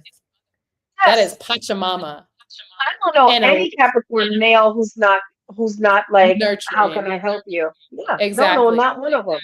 Not a one. So like there's a mask that is really in the collective narrative that it's about being strong and powerful and this, that, and the third. And it's like, y'all have it all backwards. Men who are actually taking care of the land are going to be very nurturing. That one, you know who I'm not even gonna say his name, but I already know. men who are taking care of the earth, who are nurturing the Stop earth, who finding are me. planting seeds, who are growing trees, who are using also the resources around them to build. A Fine. man that is using their hands, so sexy, like a chef. Oh, yes, Lord. The thing about chefs that I find to be so sexy is the way in which they are cutting up these vegetables, very like masculine, right? Very like cooking, stroking that damn wok, like all the things. But then the way that they plate the food is so delicate. Like that to me is balanced masculinity and femininity to a Yes, T. To a absolutely. T. You have to be. That's your creative energy. Plating is an art. It If is. you It now is you an and I, art. we love talking about food design and all that, okay? Period. Because plating is literally a creative form of art. If Exactly. you can plate a fucking hot dog, if you put a hot dog on that plate the right way, I might be 10. Because I at least gotta get a Look, lick. look, At least I get a lick. Because period. yo, it's beautiful. Girl, And that is what? That's the feminine energy. that is a feminine energy. But the way that they chefing it up in the kitchen, bro, I literally went to a $300 meal in Thailand with some friends. And honestly, I did not even have to pay anything more than my drinks because somebody paid for our entire table, even though she wasn't able to make it with us. But best believe I told the chef straight up, I was like, that was a panty dropper. This is like a married man, so I never try to be like that at all. But there was this one dish out of the 20 dishes that came out, and my gosh, good food. Done. Mhm. Also, I wanted to comment on piggyback on what you said about when men open the door for you and they're being, chivalrous. And I'm the complete opposite. I expect it. And if you don't do it, I call you on it. I do. And I'll say, "Oh, let me get that for you, sir. Excuse me, I guess I'm in the way." I make a big fucking Oh, deal. I will. I I do say something. I do say something, but I expect it. honestly, I expect that. I don't Like, expect it. I I, don't I expect it, and that's absolutely sad. do. It's blatant because that's the I absolutely do. I don't know what it is. I don't, and I make it very clear that you're rude. And sometimes they'll be like, "Well, that was fucking rude." Yeah, I definitely excuse There, you. there are I'm people. quick with that. Oh, click with it. And, oh, I'm sorry. Okay, thank you. I appreciate you. Thank you. And See, I you do. say I thank genuinely you. do I say appreciate no, it. you're not. Oh yeah. Oh no, I say I no, you're say thank not. you. Yeah, like, oh, you caught on. Okay, you're easy learn. Appreciate it. Because to be honest with you, I always maybe it's because I'm a mother now, but I'd be like, would you do that for your mom and them? Would you open the door for your girlfriend and them? I'm is the same. We share the same Hmm. parts. I may not look like them, but I'm is them. I'm a representative. And I tell my Yeah. son that all the time. All women are representing me, even if the fucking gnarly ones. Be And some kind cultures is because like that. yeah, be kind. Do the right thing because the right thing will always be done back to you. Yeah. And whether that's good, bad, or indifferent, that's my life. My son will be corrected at some point. But I do feel like we should be expecting that, and that's part of the problem is that women, our expectations are like their worthiness. There, you listen, second house all day. It's Worthiness. really about right whether or do you feel worthy enough to have somebody be kind to you, a Hmm. stranger. Now, the level of expectation can be very unrealistic for many people because this is a stranger. He's obligated to do nothing. Yeah. However, I do correct it because it's a behavior that needs correction. That's Hmm. like even if I was like when I take a lot of Ubers because I don't have a car.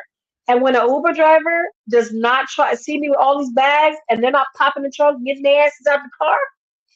Bro. Excuse me, sir, can you help me with these bags, please? Yeah, because like, Like, why are you still in your car? And why am I I struggling to got get you into your watching car? me do it. Exactly. Like you're watching me. Watching me. Literally. Are you okay? No. Can you help? It's Yeah. weird. It's very weird. It's Yeah. not that I can't. It's again the principle. If you're wanting me to respect you as the man, Hmm.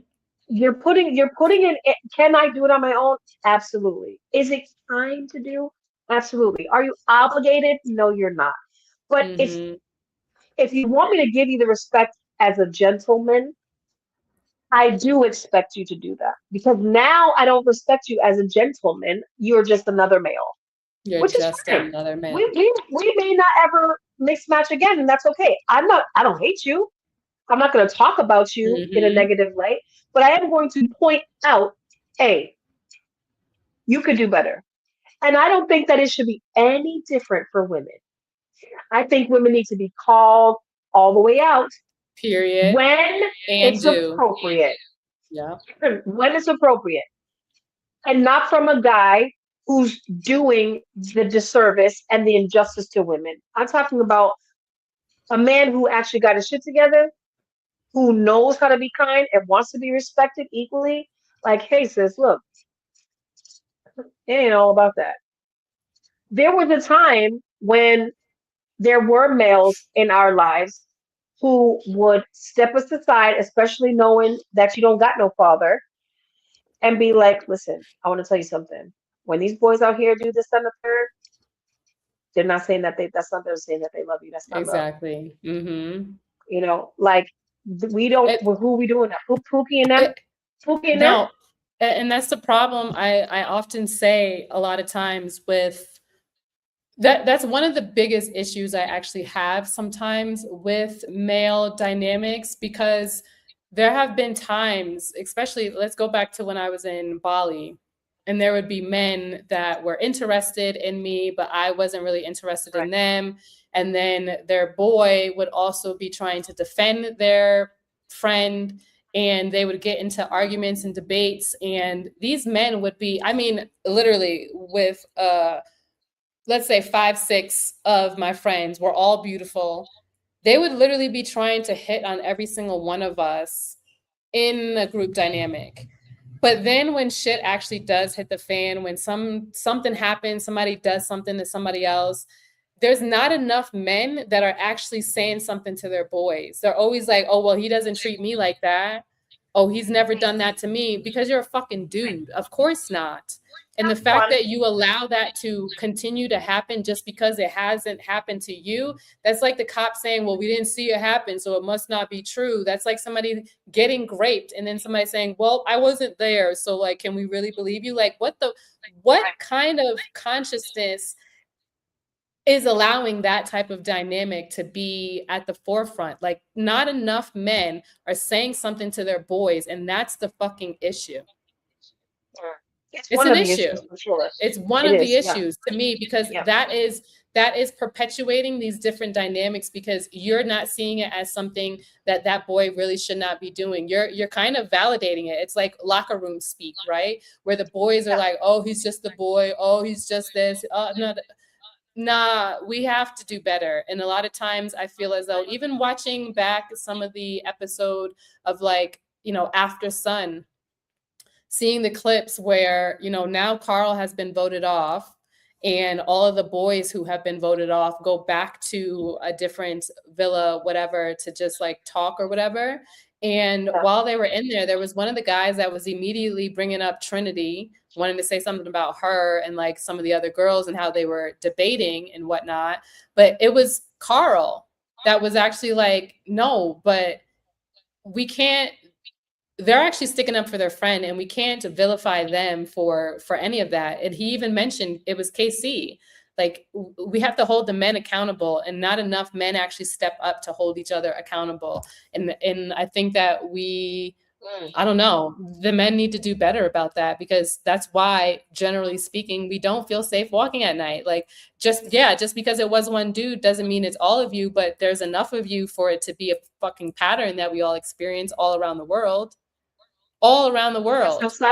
Society, our Western society says men, we don't rear our men and our boys who become men to deal with their emotions at all. And a lot of their trauma starts from their mama. Exactly. And so 1000. That's where there's dual accountability, right? Because they learned it from somewhere. Yes, society, yes, other friends, right? So, but there does have to be accountability for the home and the mother. Now, there's two ways to look at this too. I don't think, well, I can't say that. I think the majority of women, or most women, I'll say, want to do good. They want to have sons that they would want to date themselves. I know this sounds kind of weird, but it's like they want to produce quality men that can hold their own and have beautiful relationships with women that they want to spend the rest of their life with and be chosen, right? And whether or not the parent, the mother, is able to do that, that's one thing. If they're putting their good foot forward, that's another thing. Whether it happens, that's another thing. Because ultimately, as we know, spiritually speaking, everybody has their own path. You can have the greatest mother on the planet. You can come from a two-family home with money in the suburbs, and a cousin in them that lives in the ghetto. So you was doing both. You're flexible. You still could be an asshole, because that's your choice. That's your choosing. For whatever other reason. It doesn't have to be rearing, but I do think that we all have to there's some accountability there, because I feel like a lot of people may think, oh, well, where did he get it from? Where is he learning it from? There's many places that he could be learning it from. And also he could just be choosing, because of wherever his placements are, that could be a hardship for him that he has to learn. But I do feel like, even for myself, I try my very best to show up for my son the best way I know how. It may not be the best way. It's the only way that I know how, until I know more, right? And also trying to give him a fair assessment, or fair not assessment, but a fair um, point of view from other men who may not be his father Exactly. to show up and to be like a role model. Like, hey, this Mm-hmm. is also a possibility. At the end of the day, when he becomes of age and he has a full understanding of self, he will then have to take accountability, Mm-hmm. regardless of what I told him and what I showed him. And I think that can be a little misconstrued at times. It's like, well, who can we blame here for Casey's, for example, his way of thinking about women? Mm-hmm. Yeah, Who's to blame? oftentimes it can be the mother. Often, In most, yeah, the same way that most of these racist ass people, they were raised by their moms and their dads, and the moms were the ones back in the day sewing the uniform, the KKK uniform for these men before they went and colonized and destroyed and created disharmony for the world. So there's so many different layers to it. also have a Here shitty father Exactly. A shitty and father or no father. or no father. There's so many layers because if Exactly. you don't have those male roles, those role model males in your life, sometimes, yeah, these men don't actually know. And even thinking about like how I grew up, a lot of times the way that my mother treated my little brother in comparison to how we were treated, night and day. My little brother had damn near prince treatment. Everything he wanted, he would always get. My little brother had my dad on speed dial. He knew exactly what time he was getting out of work, and he would immediately be asking for dad to bring him something home, and he would get it. He would get it, but that's because he knew he was worthy of it. And same with my sister. Let's be real. This other comment here's out of the 400 comments. One of them is saying, so true. The men that are mad are calling people gay as a slur, are upset to see what women really want in a man, and they are just exposing themselves. Period. And that's Crazy. it's crazy if like a woman. This is a post that I saw the other day. It was like if a woman is drunk, she's like she's ostracized or she's trash. And if a man is drunk, it's like, oh man, he was just drunk, you know. And Mm. if like if a woman had a lot of uh was promiscuous or whatever, it's like, oh, she's a whore, or she's trash. And if a man did it, it's like, oh, he's just trying to find the right one. So men are always excused for their behavior, and women are always ostracized for being a woman, no matter Yeah. what we do. Even if it was in a good light, we still would never live up to the expectation. Mm-hmm. And it was like if you to downplay a woman would be she's promiscuous, and to insult a man you would call him gay. So the end result is anybody sleeping with men is a shitty person. You know what I'm saying? It's like men are always going to be the issue. Men make men the issue, and men make women the issue. You know what I'm saying? Yeah. There's Yeah. And it's just weird. It's unfortunate that they are still using gayness as like a slur, in my opinion. And also, like you brought up a good point with how there's double standards, because there was absolutely the clam slammer Kenzie on the series. Like she was somebody who literally, in my personal opinion, like was giving sincere energy. And like, yes, this is a TV show that is supposed to be exploring, right? But people weren't treating Kenzie the same way that they were treating Sincere. Kenzie, in a way, it's like, I think the thing with Kenzie specifically was the fact that she too would tell somebody like, oh, I'm really interested in you, but then go kissing somebody else. That's exactly what Sincere did. Do I think that it was wrong that she was bouncing around? No, because that would be Part of the literally a show. double, huh? It's not part of the show, from what I understand. Like Yeah, they're you're supposed to meant to be like like date everybody finding or their, something. yeah, they're supposed to be finding their partner, but at the same time, what Kenzie specifically was doing would be telling somebody, I'm really interested in you. Like, I want to get to know you. I want to bring you home to my family, all this stuff. But at the same time, minutes later, be kissing somebody else. Minutes later, be sneaking around and, you know, trying not to sever the relationship. She was another person that was wanting to have her cake and eat it too. And it's like, cool, go and do that. But I think we need to be not treating, because we don't need to be treating any of these people any type of way. I think it's very weird how people are like sending death threats and shit and like just crazy, What?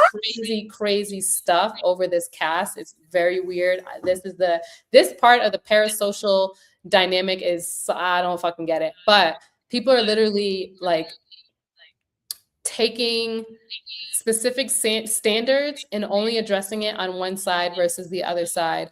A lot of people were also like, what was it with Sincere? Like with Sincere, he was literally saying that sometimes he doesn't tell the whole truth. He like withholds some of the truth, right? And even the girls had gotten on Kenzie in after like this movie night, because Kenzie was like, she was doing a lot of those same things, you know, but they all, specifically, it was like the Black girls that sat down with Kenzie to have a talk with her, to be like, sis, like, what are you doing? Right. Yeah. And the same conversation, I think, could have been happening with the boys, where it's like, yo, bro, like, what are you doing? You're saying this and then you're doing that. And it's like, we just need to hold everybody accountable for what actions they are expressing in some ways, especially on these specific dynamics. And with this whole Casey Sincere thing, you know, literally for their last date with Melanie and Sincere, there's a massage table and he's playing rock, paper, scissors to get on the massage table with Melanie. To me, this is where that male dynamic is just rock, paper, scissors, Noni. To get on the massage thing? Yeah, to see Like, whether they played rock, paper, scissors for either Melanie to get the massage from Sincere, or for Sincere to get a massage from Melanie. as like a game, like No, they didn't have to do that. He wanted the massage. Instead of offering like, I'm going to give you a massage because I love you, I love your body, and I want to touch you.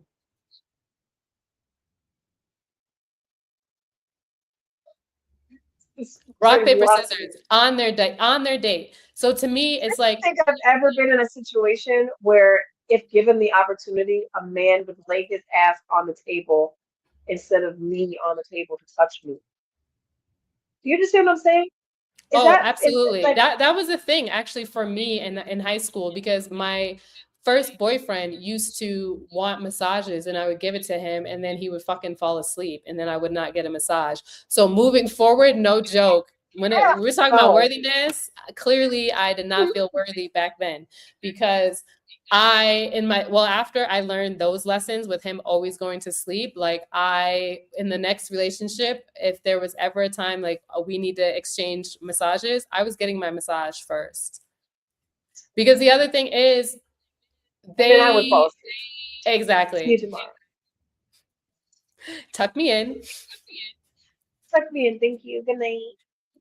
You know, because like, what are we doing? I just feel like these men in general are just they want princess. They want to be princess passengers in this lifetime. And it's like, we can't be like that anymore. You know? I do feel like, unfortunately, there is an imbalance, and a lot of women are, have ungrounded masculine energy, and there are men who have ungrounded, feminine energy. And it's causing this really like a futile, discussion about roles, which is very strange. I feel like if you see a dish in the sink and you don't like dishes in the sink, wash the dish. That part, That's really. because why Do are you you like waiting a on clean me? house? Just clean it. If you like to have a clean home, you should clean your home. If you like good smelling laundry, you should do laundry. It's not, Mm-hmm. and that doesn't mean that at some point I wouldn't do all the dishes. I'm naturally inclined to do dishes anyway because I just like being by water. It's meditative for me. But to feel like I'm obligated is so unattractive. Yeah. I want my man to be like, you don't ever have to lay hands on a dish if you don't want to. That's a choice. Yeah. If you want me to hire someone to clean your dishes, babe, I will do that. Or if you want me to do it when I'm not busy, I will do that. But Mm-hmm. don't ever feel obligated. Like, and just again, I don't like dishes in the sink. So 10 times out of 10, I'm going to wash the in the sink. But I would love to have the option to not have to. Yeah, exactly. Exactly. I'm trying to find another one of those comments that really stood out to me, based on whatever these reflections are. But let me go back because some of the people that have things to say are specifically Black men, and I find it, let's say, curious in their responses. Um, They are they negative responses or are they positive responses? some of them. So, like this one. Forget Casey and Sincere. I'm just saying that there's a narrative being pushed on our Black women.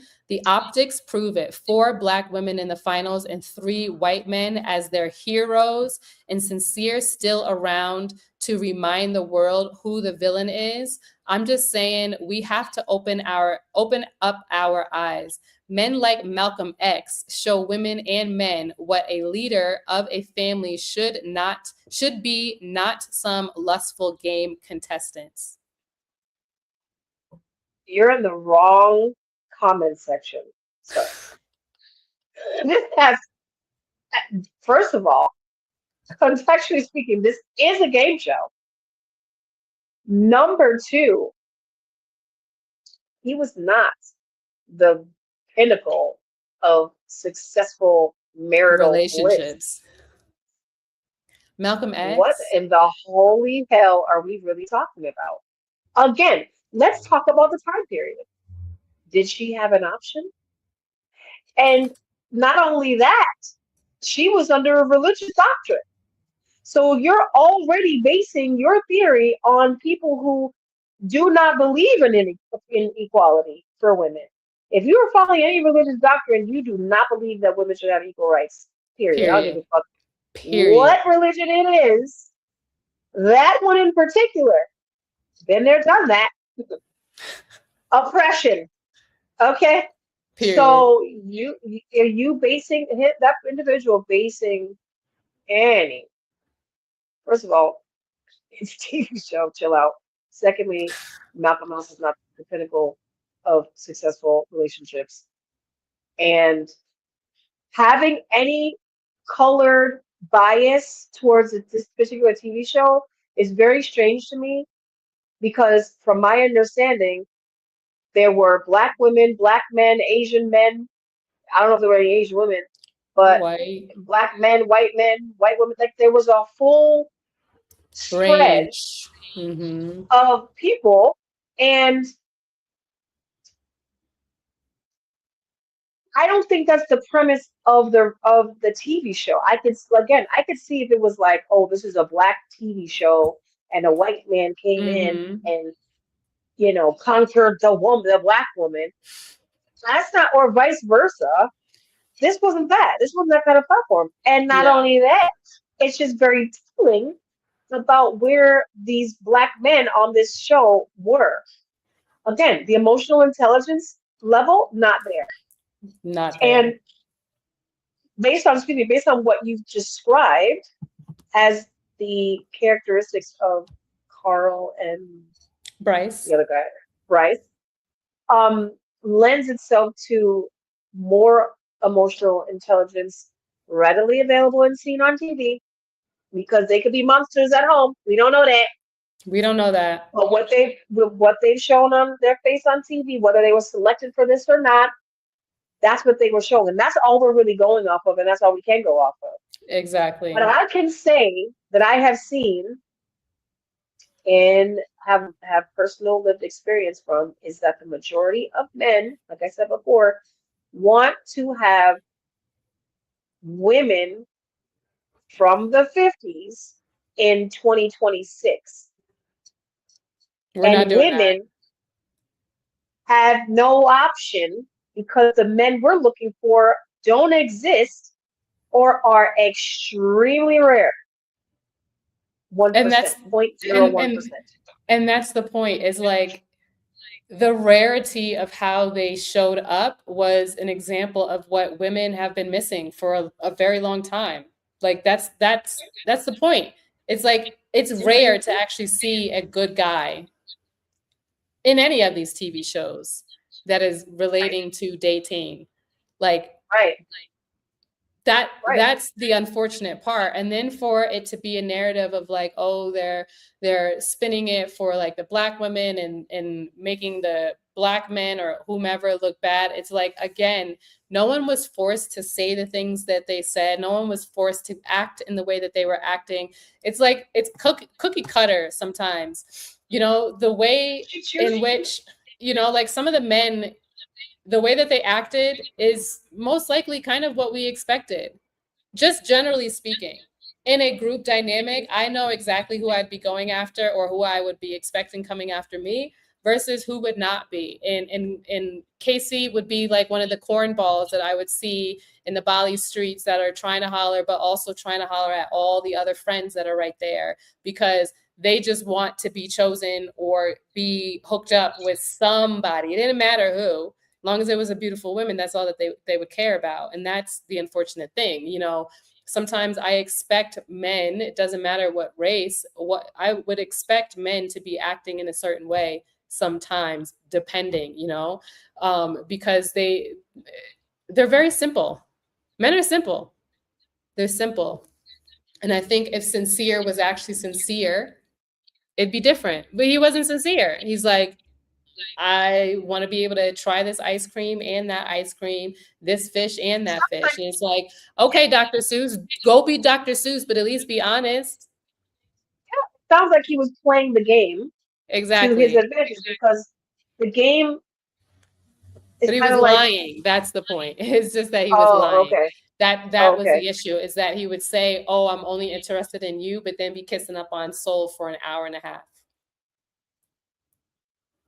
Yeah, sounds like a cornball. Sounds insincere, like somebody else said, yeah, and a lot of people hate white people. Some people crying. Somebody said, maybe I need a white man. And like, that's the thing. It's not that you need a white man. We just need men to do better. Somebody to show. And again, this could be cultural differences, how they were raised. It could be, and also, again, it really does come down to your emotional intelligence. I gotta keep saying that shit because if you cannot, and really just being authentic. If you know what you want, then you're gonna go get it, right? And again, I think there's an age does, for me, age is very telling of where you are. It doesn't excuse anyone's behavior, but it definitely warrants for a perspective of that space. Like not all 20-something-year-olds think, especially males, they don't always have the tendency to think, more progressively when it comes to, their prefrontal lobe is not even fully developed. Not even. And they're just making it. They're on the cusps at 25. So it's all relative, right? It's all relative. It doesn't excuse it, but it's kind of like this is why this behavior would be happening for someone like this person, opposed to why it would have happened to somebody who was a little bit older. Because listen, age does not mean wisdom.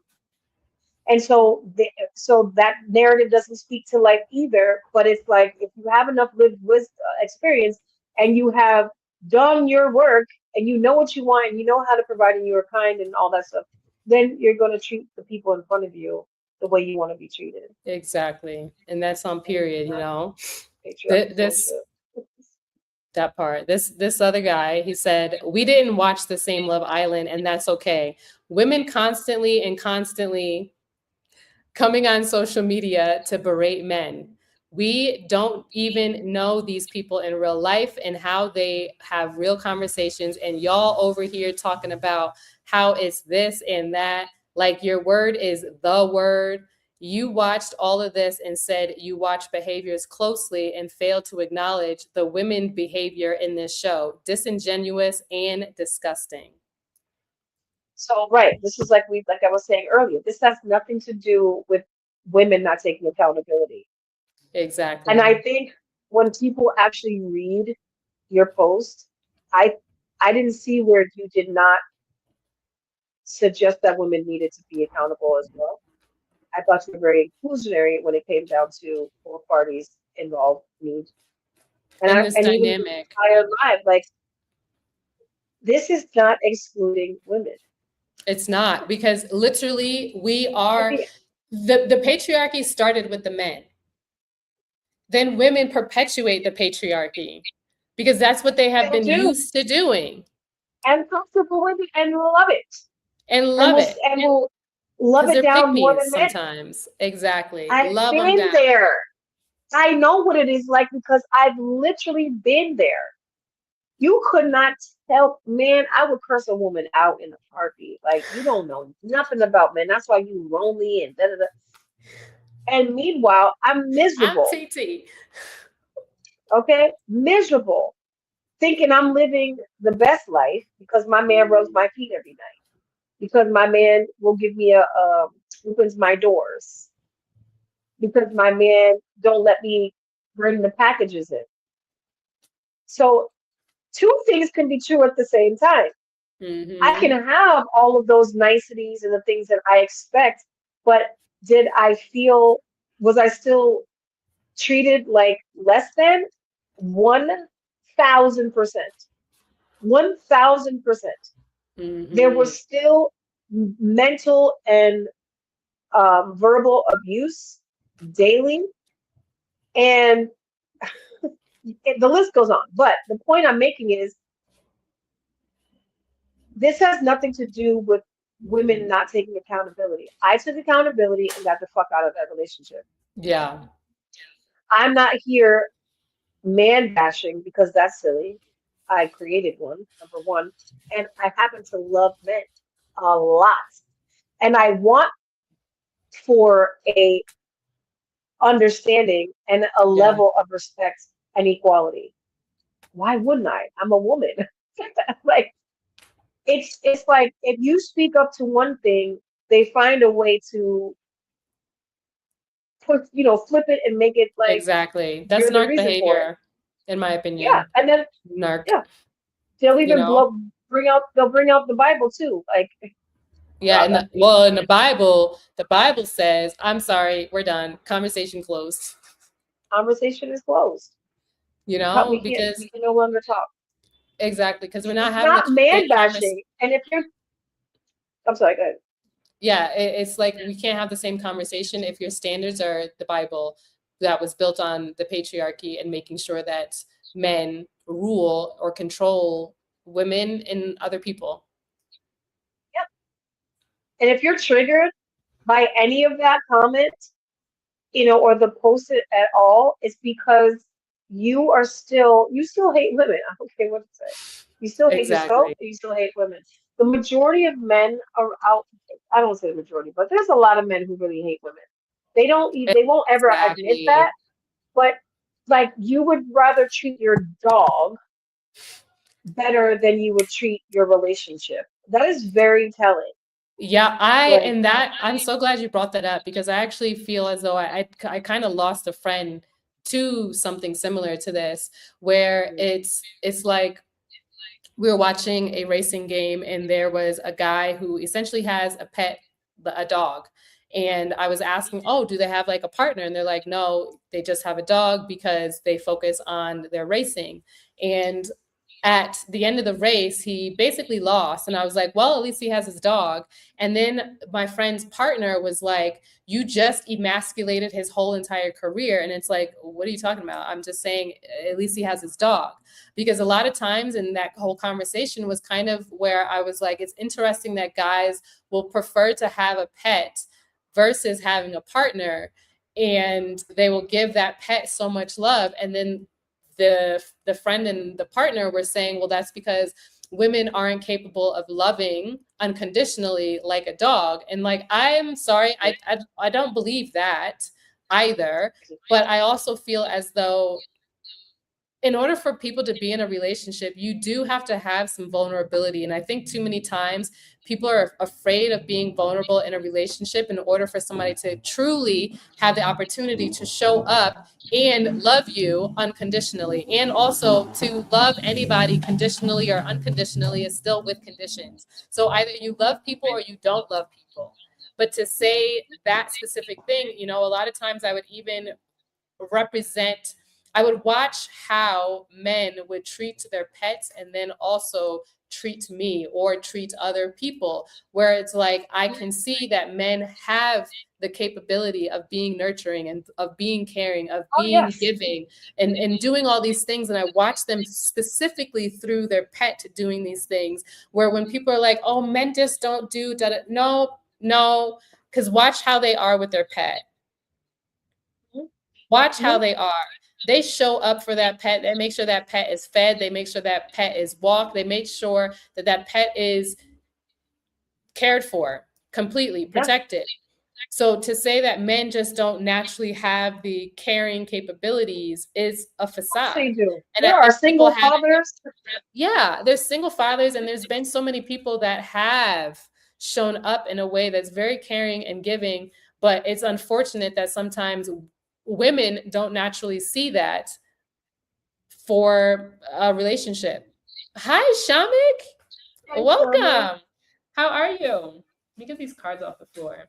It's just it's really unfortunate how sometimes we only see men being represented in a certain way because they're taking care of something else. And I think that is simply because they're afraid of opening up to women in the way that they can. And also the women, because of the patriarchy, talking about accountability, women are not creating safe spaces for men to actually be vulnerable. That's the issue. Not at all. Not at all. Because we're also told as women that a man is supposed to provide for you. They're not supposed to cry. And if they show too much emotion, then they're bitches and they can't you don't want to be with that. It's like we are told that a man is supposed to look a certain way, do a certain thing, and if they don't, then they're not man quality. And so we berate them and make them feel less than period, right? And then talk smack when we get to a certain man who has all these qualities and he's beating her every night. It's like, well, you got your machismo man, didn't you? Exactly. You got what you wanted, bills, right? You know, you got exactly what you wanted. He has no feelings about anything. Mm-hmm. He just wants you to be what you're supposed to be in the kitchen or just humping me every day when I want it, and don't say nothing else. I got you that bag you wear, right? So do what I said. I got you some shoes you wear, right? I'm paying your car note every month, ain't I?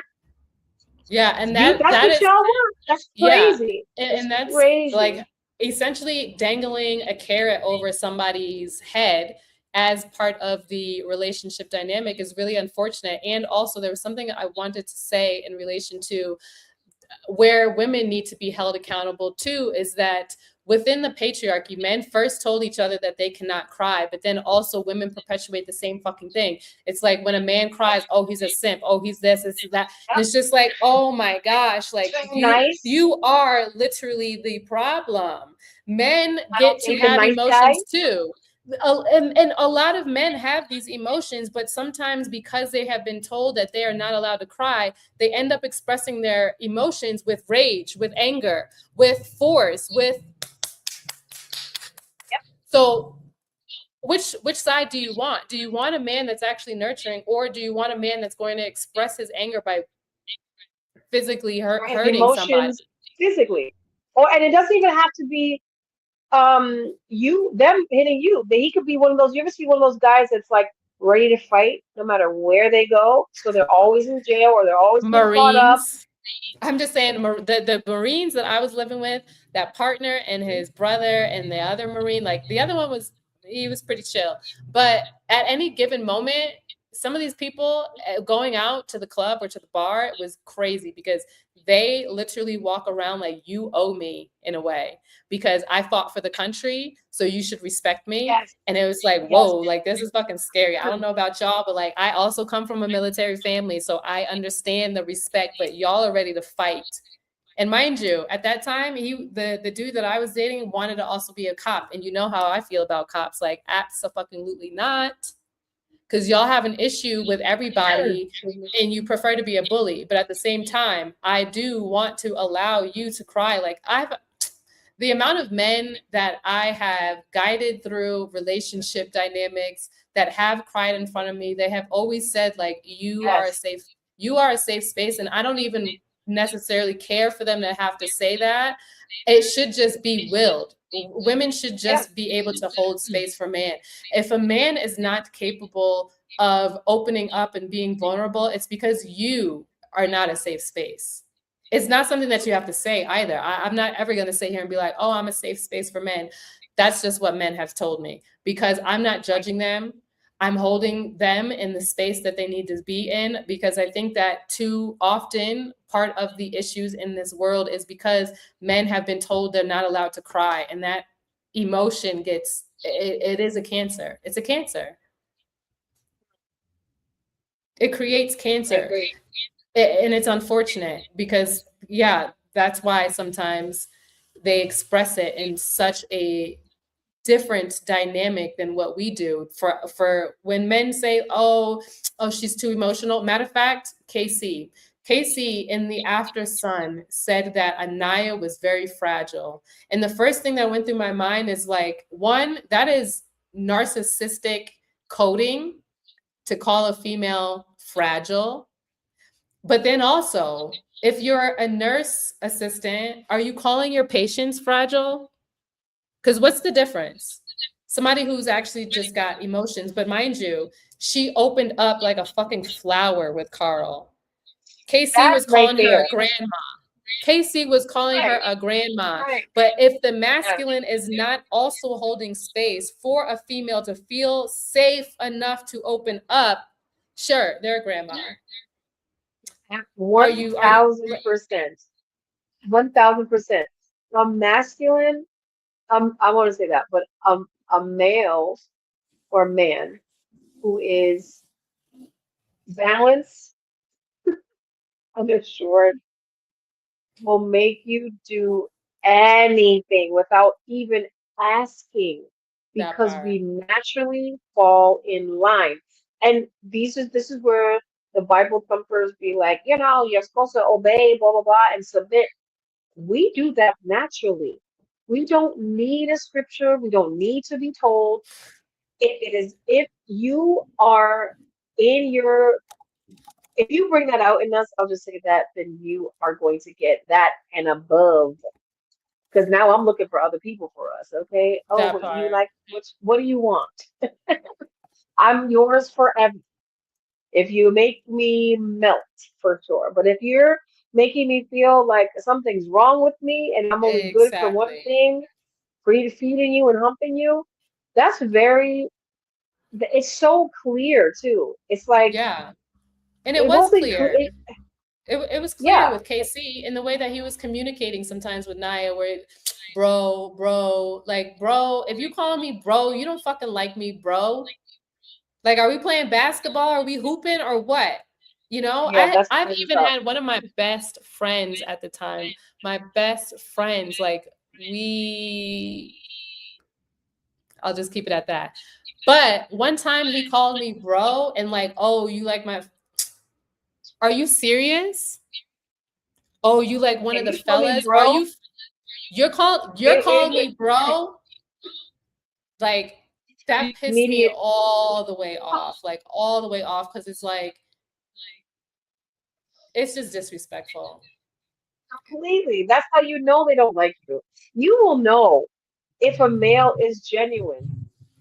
I shouldn't keep on the male because that's where I know, let me yeah, stop. because the It's same thing when terrible. people be It's like, like, "Oh, the males, the men be calling women females instead of calling them women," and like that is very coded in a way too. But it is because if you know the words, what they actually mean, male and female are literally expressively for speaking about animals. Men and exactly, women are for us.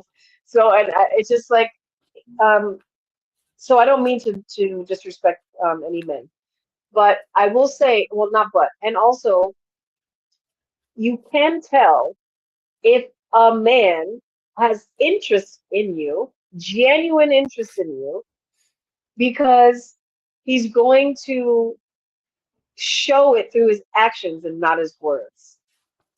And that part. it's not, you don't even have to do much except show him your interest by being yourself authentically. One of my faults that I had back then was to create this entirely different version of myself in order to fit the need of this person I thought I liked. Mm-hmm. Instead of being my complete authentic self and having him decide if he liked me back. Because I couldn't deal with the thought of, and I'm just coming off, what's happening, what I'm thinking about now is like, it's probably because I couldn't deal with maybe abandonment or rejection, even, so I did what I thought I needed to do, like pivot a little bit. It wasn't anything like outrageous because it Yeah. was me, but it was a mask of me. It wasn't me completely. I don't like doing dishes and cooking and cleaning every second of the day. I don't. I'm not so me coming into your space, cooking and cleaning and being, oh here, baby, and doing that. I'm telling you that I like doing these things. You understand what I'm saying? And instead of being like letting it show for itself, like, hey, Mm-hmm. I cooked us a meal. Would you like some? Would you like whatever? And that be that. And if there's a dish in the sink, like we ain't gotta talk about it. Because again, if This is not there my are house. men, yeah, that part. Like again, if men want a relationship, then have a relationship. If you want a mommy girlfriend, I think it's time for you to start learning how to take care of your own needs because that is just simply not where we're at anymore. That's very old in the past thinking. We are Yes. not maids. We are here in a union. A union, if we're thinking about relationships through the seventh house, through Libra, through any of that energy, it is about a unionship. It is not about one person doing something and somebody else is doing this. There has to be balance, Libra, balance, harmony. There needs to be an agreement, also seventh house, Libra energy. There needs to be an agreement in what that relationship dynamic gets to be. It really should never be based on what society is saying in relationships and partnerships ever. Because for me, for example, based on my specific placements, this motherfucker, whoever is coming into my life, we are traveling, period. If we're not traveling, I'm sorry, that's not a relationship. Somebody else who has Pisces in the seventh house is like, I just want to be in love. Like we get to expand, we are limitless together. Like that's Okay. Like there's people that get to show up in different ways. Somebody who has Gemini in the seventh house, their relationship is based on communication. We have to be so paying sad. attention to what these relationship unionships get to look like based on our own birth chart. And I think a lot of people Yes. are constantly looking at the dynamics of what we see on TV and again, judging it from past dynamics that was literally forced upon society. It was forced upon women to be a certain way. It was forced on men to be a certain way. Yes, absolutely, 1000%. This is also why there's two things. We had matchmakers, and they did what you do. They looked at the chart and they said, this person would be better suited for your daughter than this person to carry on the family lineage. They would have better, interaction. And that's what they still do in many other countries. I also was trying to bring up the fact that we're talking about, for the viewers, we are talking about the Western culture. Because if you go to any other culture outside of the Western United States, women are culturally raised to hand foot their men and pacify their men. However, the man also like idolizes the woman. They give homage to the woman. So it's not like she's doing this and she doesn't want to. She's doing this because she knows that the man she does it for is gonna love her down and do all the things. It's not taking away from who she is. She can still speak her mind. She can still travel with her besties. She can still do whatever she wants to, have a career, have children if she wants to or not. And it's fine. So there's a lot of people, black men and I don't know about the black. I know black men talk about how, well, we black women don't want to cook and clean, and they're this, that, and the third, and we go to other cultures and we date other women because they understand the needs of a man, because that's how they were raised, and blah blah. Black women are not ain't shit because they don't cater to us and they don't want to do that. It's like, I'm pretty sure that your mother, listening to you talk this hot mess, would smack you across your face. I'm pretty sure of that. Because if she was married to your father happily, you wouldn't have even witnessed that. It wouldn't have been an obligation. Exactly. It would have been, you would know how to treat your woman so that she would do it naturally and submit, because that's what she's inclined to do. And you also wouldn't be coming from a selfish place telling her that's her role. You too would be washing these dirty ass clothes, or you would be hiring someone to do it. You will be hiring a maid. You will be hiring somebody. You will be taking your laundry to the cleaners and picking it up. She wouldn't be meant to be your maid and your babysitter and your chef and your all this and everything. She's just supposed to be your woman. She's just supposed to be somebody that holds space for you and for our shoulders to cry on, to help you. Let's collab and build empire together. But a lot of people bring that up where it's like, oh, a lot of men are just like, oh, the black woman, she don't know how to be submissive to a man, and that's why we date outside of our race. And it's like, that's insane. It sounds like you just want a slave. And the passport bros that be traveling around the world talking about, oh, these girls do this, these girls do that. Even back in college, this boy, again, that one that was like, he was a very close friend of me. And I used to be Black Student Union president. And there was this time that we're having a conversation around interracial relationships. And he uttered out of his mouth, oh, the white women take care of me. They got pillows in their room for me. They take me to the Willie C, which that was the dining hall that was cheaper, by the way. And I was just thinking, like, are you serious? You're literally in my apartment. All y'all boys come over to my apartment and eat my fruit snacks and eat my chicken wings before we are all going down to the club. So if you're sitting up here talking about how all these women, they're doing this, they're doing that, and like, you're in my bed, you're watching my Netflix, you're eating my food, eating up my fruit snacks. Oh, but they take me to the Willie. I was like, y'all, that they really, like, the Black men, I love Black men, but they really put a lot of things into perspective for me back in high school and in college.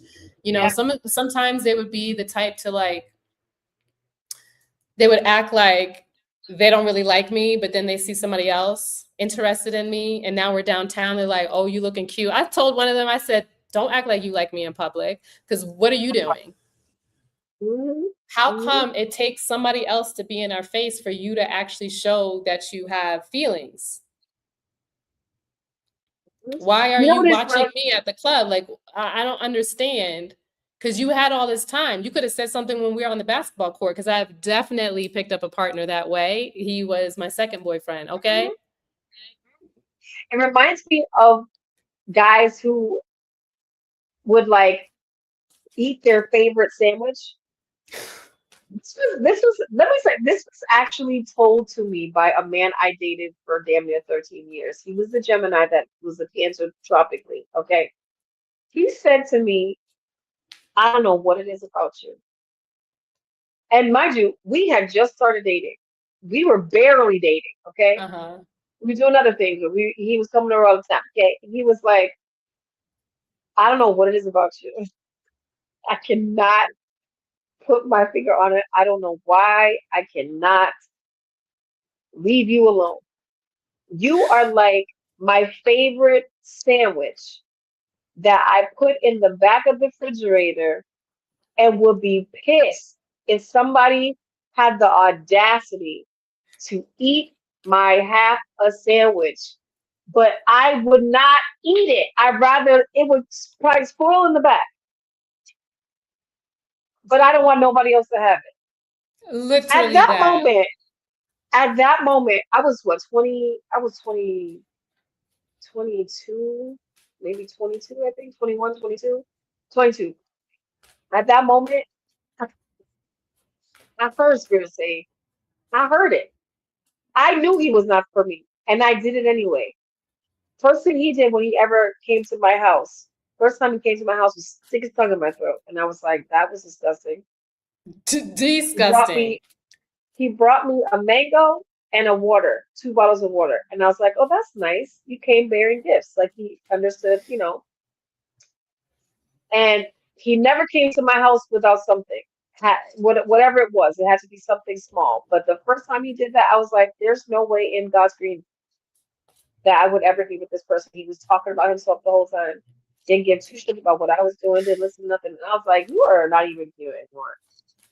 And I ended up being with this man for damn near 13. Girl, I wild, I crazy, was which is also obsessed with him. Okay, obsessed. First man I lived with. No, he wasn't the first man I lived, but that's it crazy, was because now I'm it thinking was about your birth it was chart. wild. It was Because wild. if he's a June 30th. if he's I June matter of fact, 30th, he would have shown up. He would have, well, it's the opposite to your fourth house. He would have shown up in your 10th house, but I'm now trying to think, why 77. why were you able to stay with that person for so long?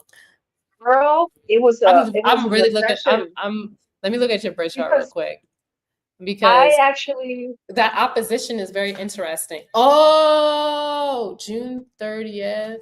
It's kind he of did not close. want he was so that like he was very secretive.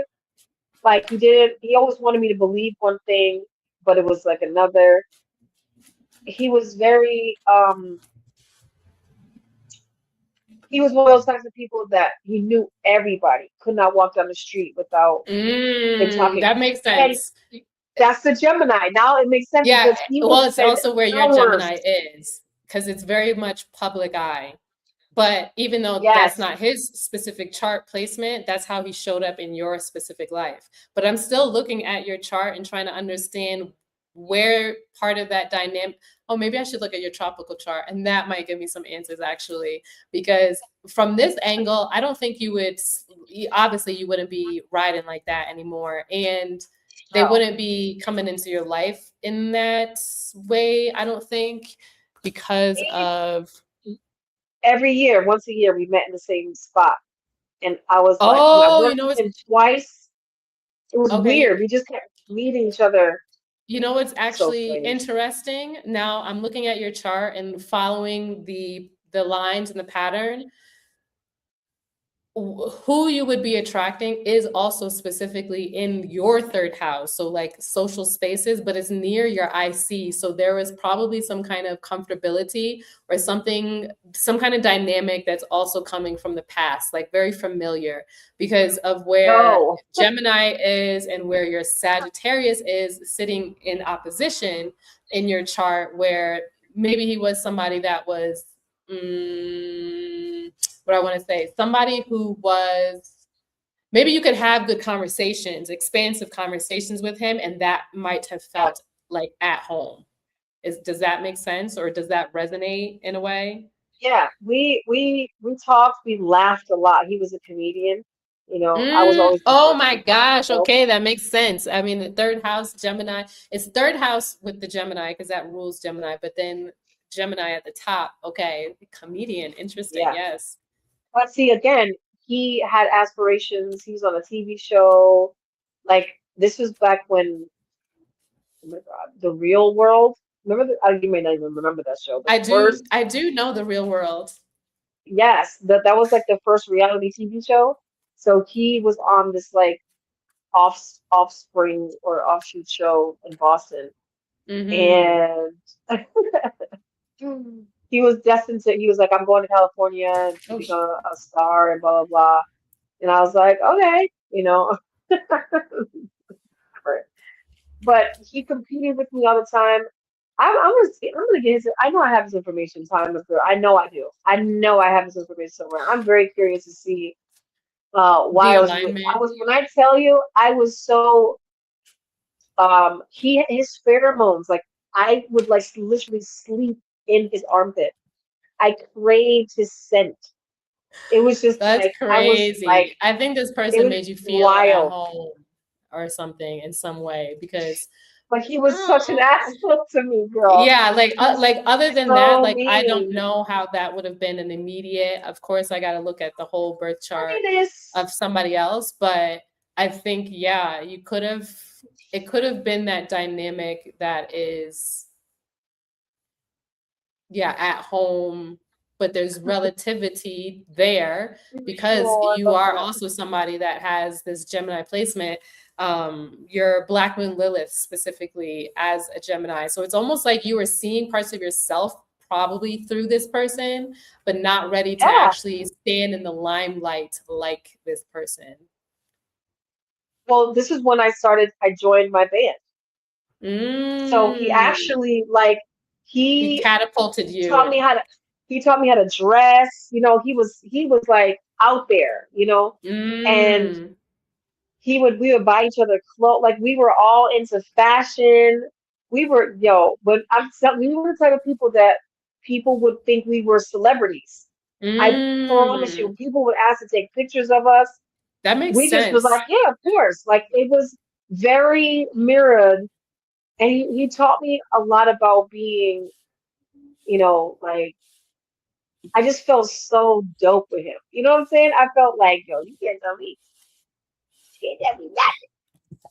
I loved him for real. And we actually we don't still talk like you know, in that sense, but I every once in a blue, you know, I'll just check up on him and say, hey, That's um, so interesting because his sun sign would have shown up in your 10th house and close, not exact, but it's close to your Black Moon Lilith. So it was almost as though like the parts of you that sometimes even you might hide, where it's like you get to talk your mm, shit, you get to sing, you get to do all the things that have to do with communication. He was literally showing you like that glam side of it all, like kind yes, of, he was very hey, Turanian you energy you too. you get Like, to show up, because yeah, your 10th house is all about the public house, the public view, perspective, and where we have authority. And for somebody to have that sun sign there, it's very interesting. I'd be curious what other things, because girl, how did you last 13 years in it? yeah, Just it was very stressful. It was very so stressful. interesting. So Yeah, interesting. Let me see but if there's any other are you want to bounce? I need to use the bathroom so Oh, go use the bathroom. I'll read some random ass comments. Don't turn the camera off, but I'll mute you. Is that okay? Yeah, I was just gonna, yeah.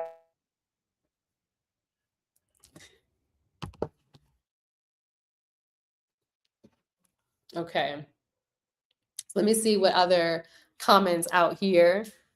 So Shamik, because you are here, and I don't know if anybody else is here and you are wanting to say hello, please drop a hello.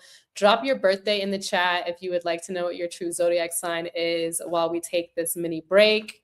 I'm going to be looking through some of these comments here because there's so much going on. So basically, this Love Island TV show, I wrote a post and there's a lot of comments where people either agree or there's people that are highly disagreeing and having a lot to say about that. And some of the comments are hilarious, to be honest, because of the fact that it's very reflective of society, very much reflective of society. And I feel as though society, we got to get it together. You know, there's people that don't understand who I am, so they're definitely taking what I have said out of context because they don't know who I am. But let me see.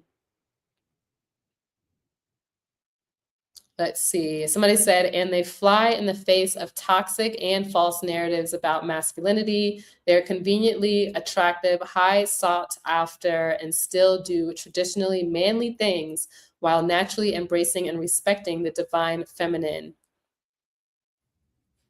That one's a nice one, a kind one.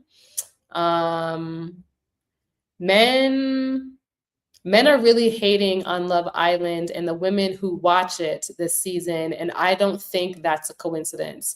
It's not a coincidence because of where we are energetically. You know, earlier in the video, I had talked about how we have Pluto and Capricorn, we have Jupiter and Cancer, we also have Venus that was pretty much conjunct with the South Node in the last couple of weeks. So by the end of this TV show, where everyone is now also in their personal lives thinking about relationships. So it's by design astronomically that we are thinking about this. I know for myself, like I said in the beginning of the video, like I've been journaling this week because there were so many things that not only the show had showed me, but also my personal life that was reflecting some things that I know I need to heal. Like I've been vulnerably and admittedly so irritated and angry with men while still loving men. That's the truth, because I feel as though in society for many years, we have been saying that men do this and men do that, and men are protectors and men are leaders and men are whatever the fuck else people be saying about men. And yet, when I look at my friends' relationships, when I look at my own relationships, when I look at people I care about, I have not seen that many people that have like a solid relationship where I'm like, oh, yeah, I desire to live a life like that. Like, not at all. And I think that is unfortunate because, you know, a lot of people in this lifetime, yeah, you do get to live a life with someone else and have that be a healthy relationship. But I think in society, we just don't see enough of that. Even thinking about Disney, right? Anaya wanted to have a fairy tale. And like, I've never been one of those girls that believed in fairy tales, but I believed in it for her. Like, I thought that was so beautiful how she actually got to live that fairy tale life, that dream. It was like she literally quantum leaped from a false ascension timeline with KC and into a fairy tale timeline with Carl that she absolutely deserved because she stuck it through. She almost actually went home. And I think it was beautiful in the way that he showed up for her. And even the way that he complimented her, it was never like, oh, you're a beautiful Black woman. He never needed to say any of that. And I feel as though KC having to constantly remind Anaya that she was a Black woman and a beautiful one reminds me of the times that when I was working at Walmart back in the day and I was one of the only Black cashier. Actually, I was the only Black cashier allowed to be in that position. Everybody else who was Black would have to stock the shelves, and there would be customers that would say, "Oh, you're pretty for a Black girl."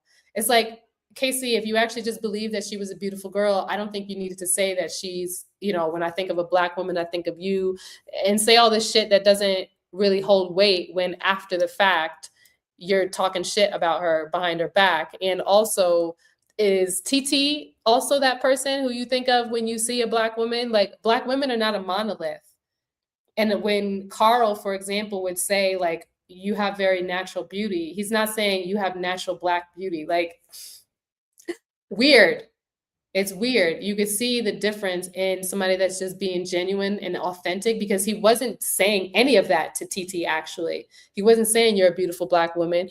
It's almost as though he wanted her to feel like she was less than in a way while kind of giving her a compliment, if that makes sense. It was kind of like trying to reassure her, even though she said, like, I don't need that type of reassurance. Like, I'm not down on myself. Right. And if that's all you see me, guys, you're not actually seeing me.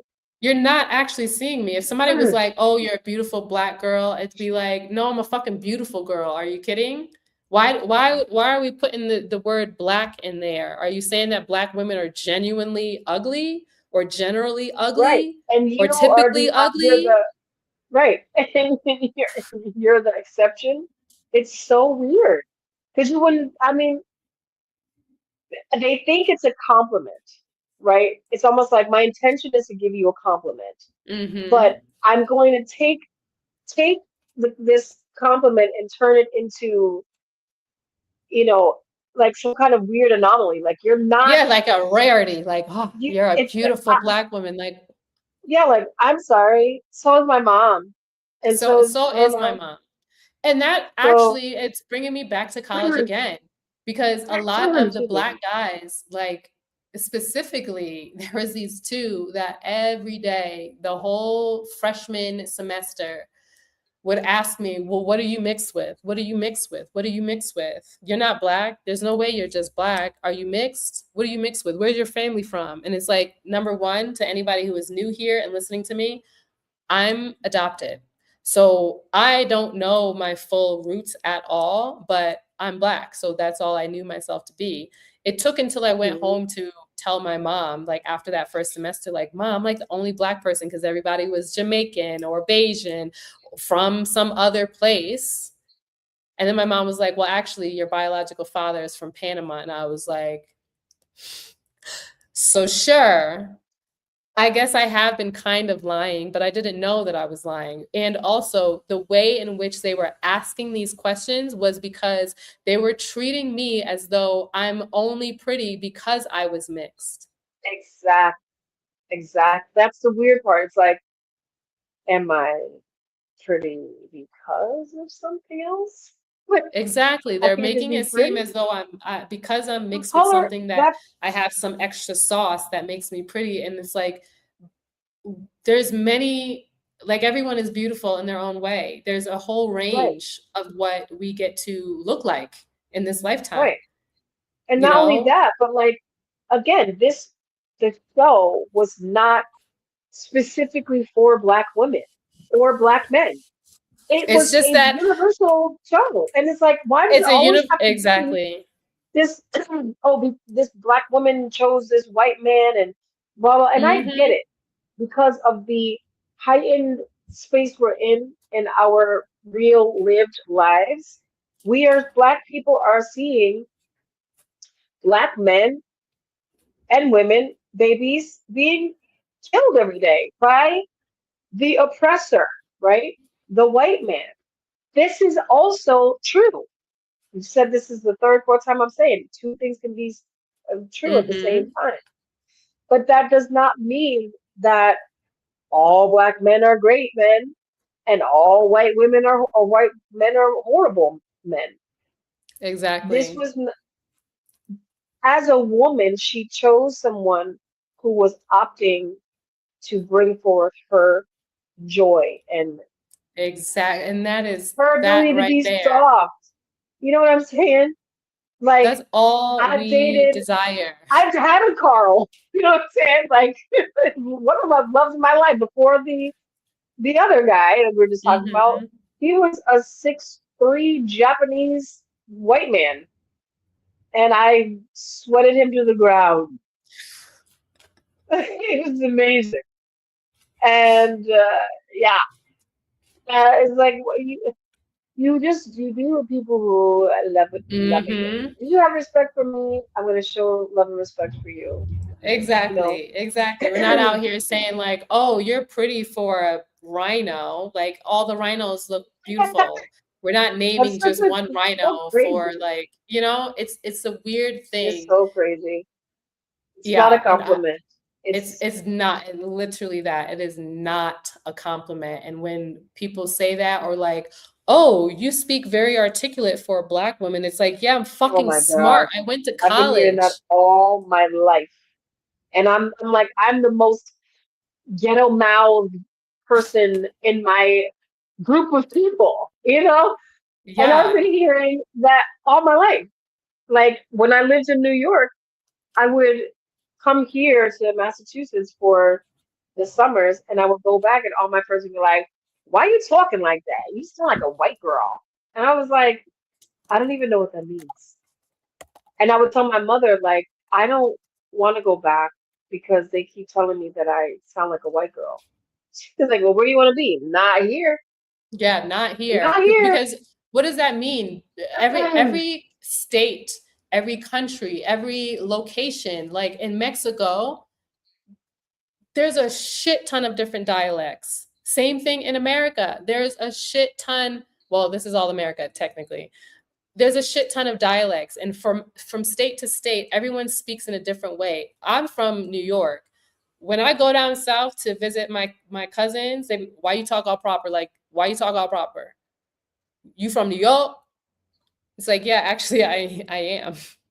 Like even in New York is huge. And I did a whole project for my what year was that? I don't remember, it might have been my junior year, but I did a whole project on the different ways that people from New York speak. Because when I worked at Walmart while I was going to college, the first thing that was on the belt was Pepsi or Coca-Cola. And this man kept saying, "Did you get my pop? Did you get my pop?" And I'm like, "Sir, I don't understand what you're saying. My pop, my Yeah. pop." And he's like yelling at me. I'm like, "Bro, like I don't What understand are you what talking pop about? is." He was literally talking about the soda. Right. When we Right. think about pop, is you get popped.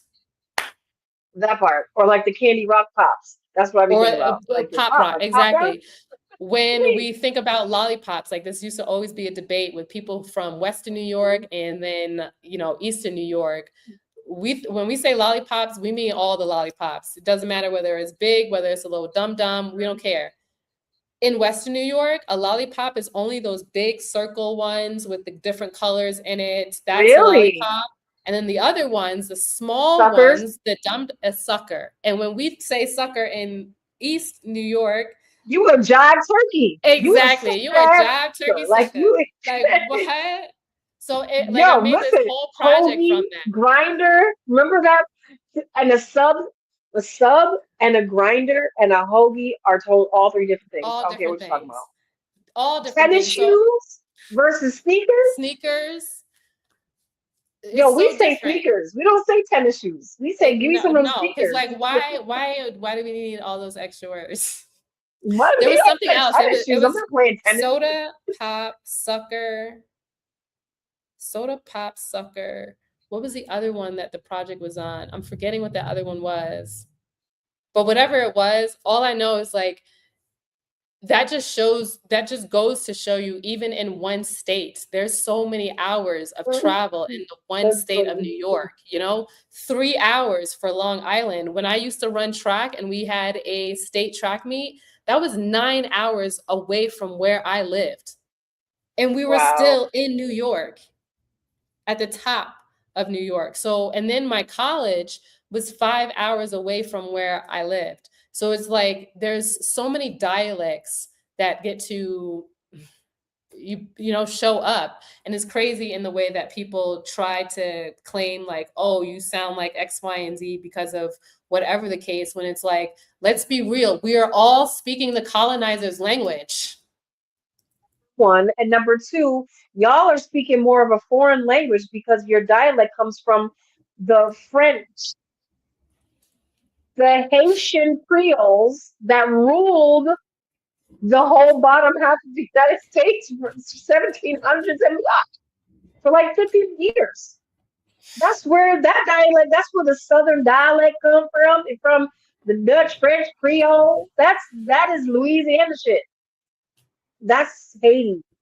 Y'all don't even know that, because if you knew it, you would kill yourselves. You know what I'm saying? Like, oh my God, don't say it's true. Yeah, it's true. It's true. It's true. And we didn't have that. We were straight British, colonies up in the north. You know what I mean? We had a whole bunch of white folks up here. Yeah. Teaching us how to talk. But my grandmother, my great grandmother, she was from Barbados, and she spoke very proper English. She had a heavy, her accent, but they all spoke British. They were colonized by the British, so they speak proper English. Even though they have a dialect, but it's English. And like, yeah, you know what I'm saying? Potato like that. Like I don't know. I have relatives, that would speak, and they're speaking English, but because they have an accent, no entiendo nada. Literally nada. You're making me hungry, right? Shamik is making me hungry right now. Right? We would call that's a steak and cheese. Period. What you're describing, I miss a Shamik, good is sandwich, just a actually. straight steak and cheese. We wouldn't call that a hoagie or grinder. Some people, you could say a steak and cheese grinder. You could. But it's just straight steak and cheese. I'm gonna need a steak and cheese. The hoagie was like one of those kind of like baguettes stuffed with like meats. Like a hoagie was like tons of meat, but it was a certain type of I bread. miss those sandwiches. I miss the New York sandwich, but let me not talk about that before I get far off. Because now you're making me hungry, Shamik. What are we doing here? No, let me see if there's any other comment that is like, let's see what sparks. There's some men, some Black men specifically, that are just leaving memes, which is funny because it's not actually funny. This would be something that would kind of annoy me about men, is how sometimes their lack of communication or their ability to articulate what they're really feeling, they would do it through a meme or they would do it through emojis. And sometimes my dad does that too, where he'll send like a meme of something and I'm just like, or partners that I've had in the past where they're sending a meme and it's just like, bro, what are you actually trying to say? Like, just say what you want to say. Say what you want to say and let the words come out. Honestly, I'm tired of y'all using jokes in order to express yourself. Like, that's the fucking problem. Let's see. I like both Bryce and Carl, but let's not pretend that Bryce didn't try to explore Kata twice and got rejected both times. If Kata was interested in Bryce, he would not have stayed with Trinity. Also, Carl never got a chance to explore other girls because everyone was closed off by that time he got there. Put Carl in a villa on week 1, and I doubt he would have only talked to Anaya. Okay, starting with, Bryce tried to explore Kata twice. Now, my post was literally about specifically Casa Amor, and like that was the point of what they're supposed to be doing, is to explore. But Kata obviously was not interested. Does that mean that he wasn't loyal? No, he was actually going to explore for a hot second. So I'm not saying that that's not a bad. bad thing to do. What I'm saying is that when they were at Casa Amor, maybe nobody was actually interested in Bryce. Maybe they were. And also Bryce couldn't stop thinking about Trinity. So he was preferring to be loyal and like not date anybody else. So that doesn't really, I don't get that comment. And then the fact that Carl never got a chance to explore other girls. Okay, Carl came in that house saying, Anaya, I play volleyball. I want you to see me. I want you to play volleyball with my family. That is what Carl said. Carl, I don't think had any intentions with anybody else. He wanted a tall, beautiful, athletic woman. And that's what he got. Yeah. You know, he came in there with intention. Yeah, he was a bombshell, but at the same time, every single opportunity that Carl had, he always chose Anaya first. And yeah, Anaya technically didn't choose him when there was an opportunity to choose him. But a lot of people are saying, oh, some of these comments are saying that Anaya doesn't deserve Carl because she didn't choose him. But what people fail to understand is that some people choose comfort. No matter how many times Sincere disrespected Melanie, she still chose him. But like I was sharing with you earlier, like I really think that Sincere and Melanie have some sort of South Node aspect that is keeping them together in the way that they are. You know, I don't necessarily like the terminology around twin flame, but if I'm looking at it from the perspective of like, okay, in the first episode, both of them had said like, oh, you seem very familiar. You look very familiar. Do I know you? Like they actually thought that the other person felt like they've known each other before. So to me, that is telling me that, okay, they have some kind of like South Node, North Node thing going on. And somebody actually confirmed on one of my posts where I'm having these speculations. And they said that Melanie and Sincere have a synastry of a moon South Node conjunction and a moon North Node conjunction. So both of their moons are in the opposite signs of their South Node or North Node. And that to me is definitely a karmic relationship. There's some people where they will just not walk away from the relationship until they feel satisfied, until somebody hurts another person, until they realize I deserve better. Yep. But their own worthiness has to come into play first. The way in which Melanie would talk to some of the other cast members, it was almost as though I wish she would hear herself speak, you know, and that's part of the healing. You know, I'm sitting here talking about this TV show. I've told you, you know how I felt in the beginning of the week around what I shared with you. Like I was in here crying, y'all, crying because of the way that my father has reflected in different partnerships and different relationship dynamics that I have personally had. And mind you, none of them, not a single one of them are like Sincere or KC, because those men literally never get past anything. Like KC is the type of person that reminds me of many of these men in the past who, if you don't like them, you're immediately called a stupid black bitch right afterwards. After they say that they like you and you say, I'm sorry, I'm not really that interested, then they're like, oh, you stupid, you ugly anyway. And it's like, wait a minute. You just said that you like me. And now because I'm rejecting you, now you have an issue. That's what Casey reminds me of. And I think, I'm not saying that that's the type of person he is, because again, I don't know any of these people, but his energy reminded me of that, because soon as Anaya now has Carl, he's saying in the locker room, like, or no, in the confession, he's happy. Why? Because now she could get off his dick. Like, that's what he's saying. Excuse me. Where did we jump timelines here? Anybody who had any real feelings towards somebody would not immediately use those words to describe them, even if they were butthurt. It's like no. This is how he's acting on TV. Like, phew. Now she's got somebody else to save face.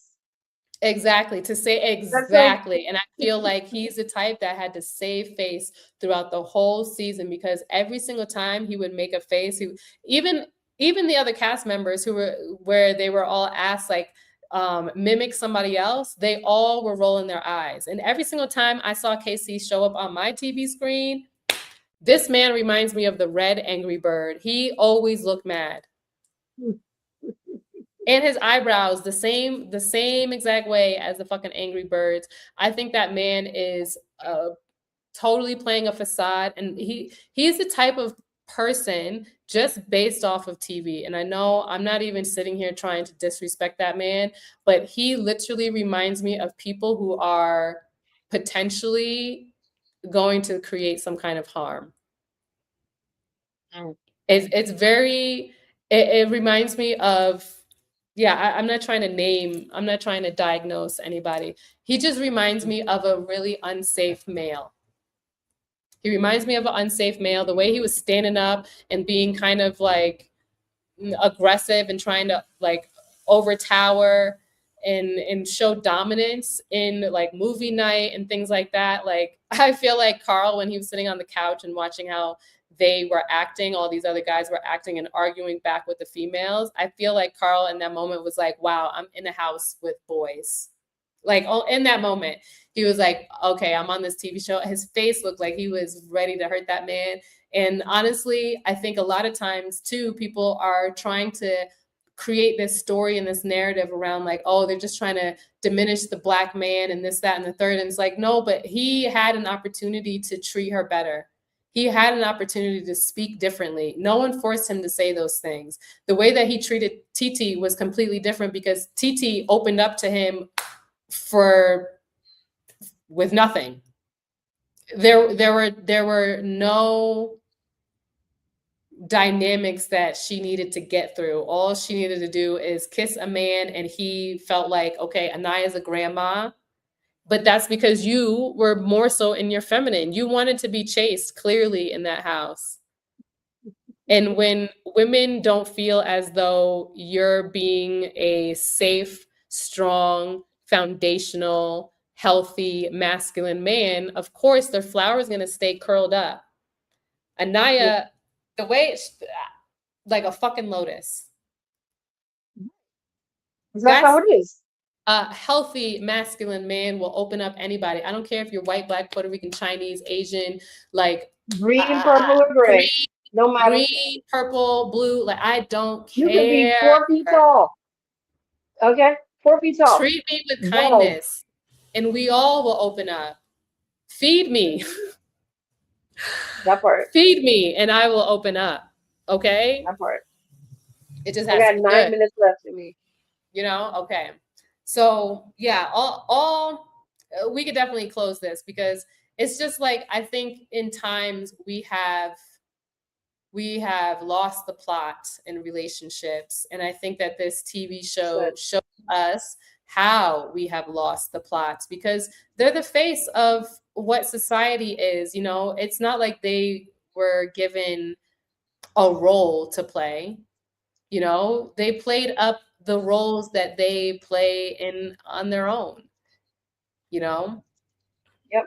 So I'm willing, and I think like a message for people who are potentially watching this or who will watch this, because we are in Jupiter in Cancer and Venus is in Leo and Pluto is in Capricorn and Mercury retrograde is in Gemini.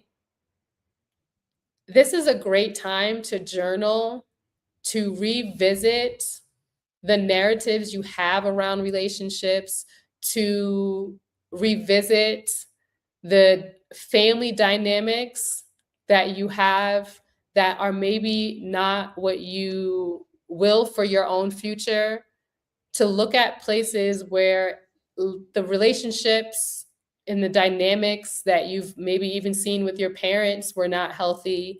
And what is it that you were choosing to call in and also release? And where are we still holding on to the dynamics of the patriarchy and how that truly needs to be fucking dismantled, deleted, and disintegrated from all timelines, spaces, realities, and versions and iterations. Okay? So that's my little spiel tea with the astronomical clarity. And if you have any additional words, Noni, please. Because I didn't watch the show, you know, the whole point was just gain an awareness of where we are sitting as a collective. And, you know, I think that is very telling. Like I said prior, we all need healing. Both men and women need to balance out whatever side of themselves that are not grounded, whether it's masculine or feminine.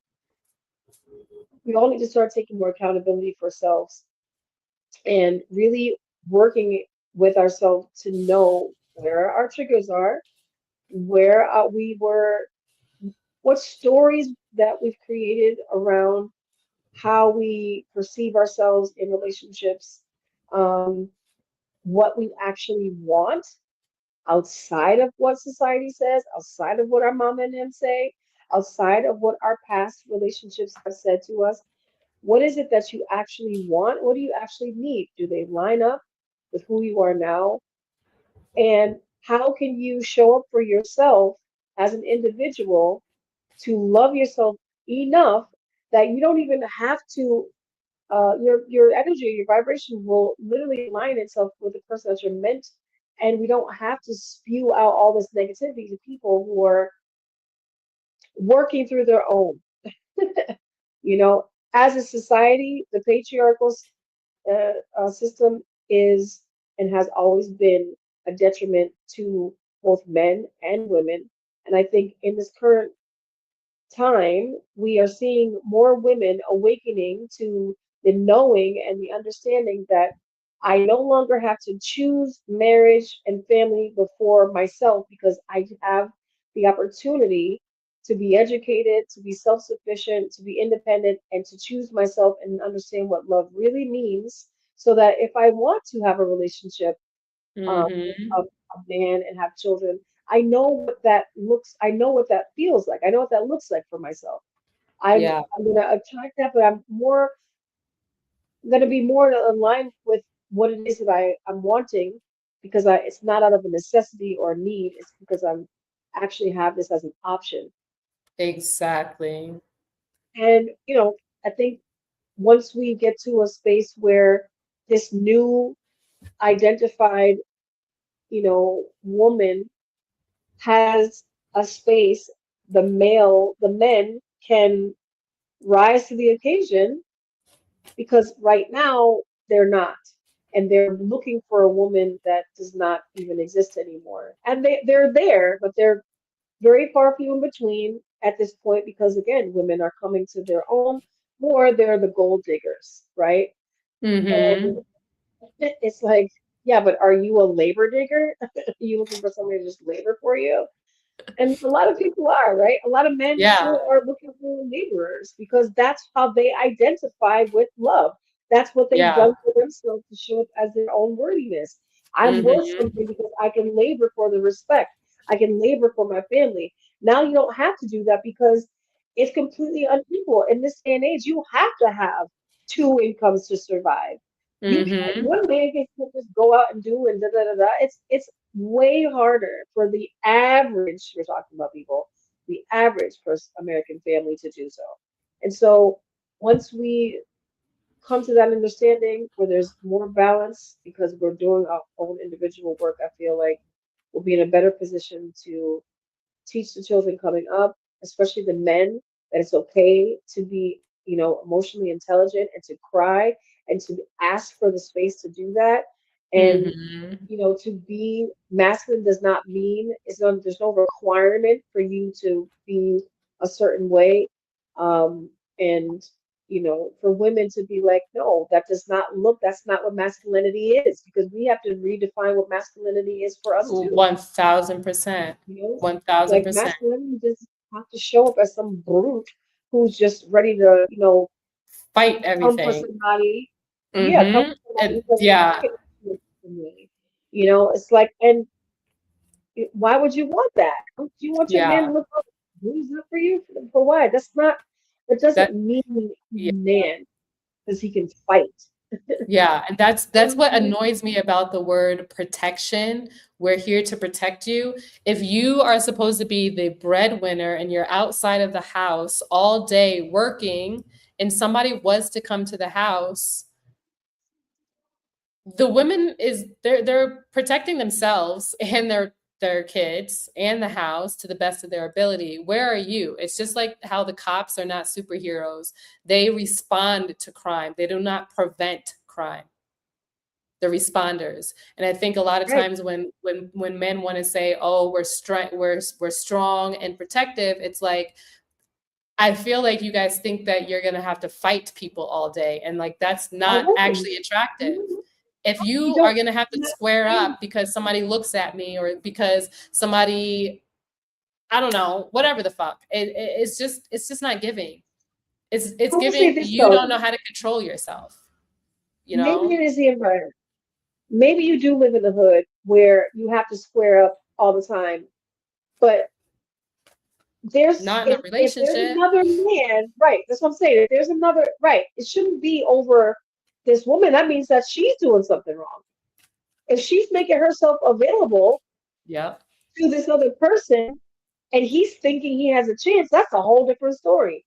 But Mhm. if you feel like you have to fight for your life just to walk down the street, now that's different.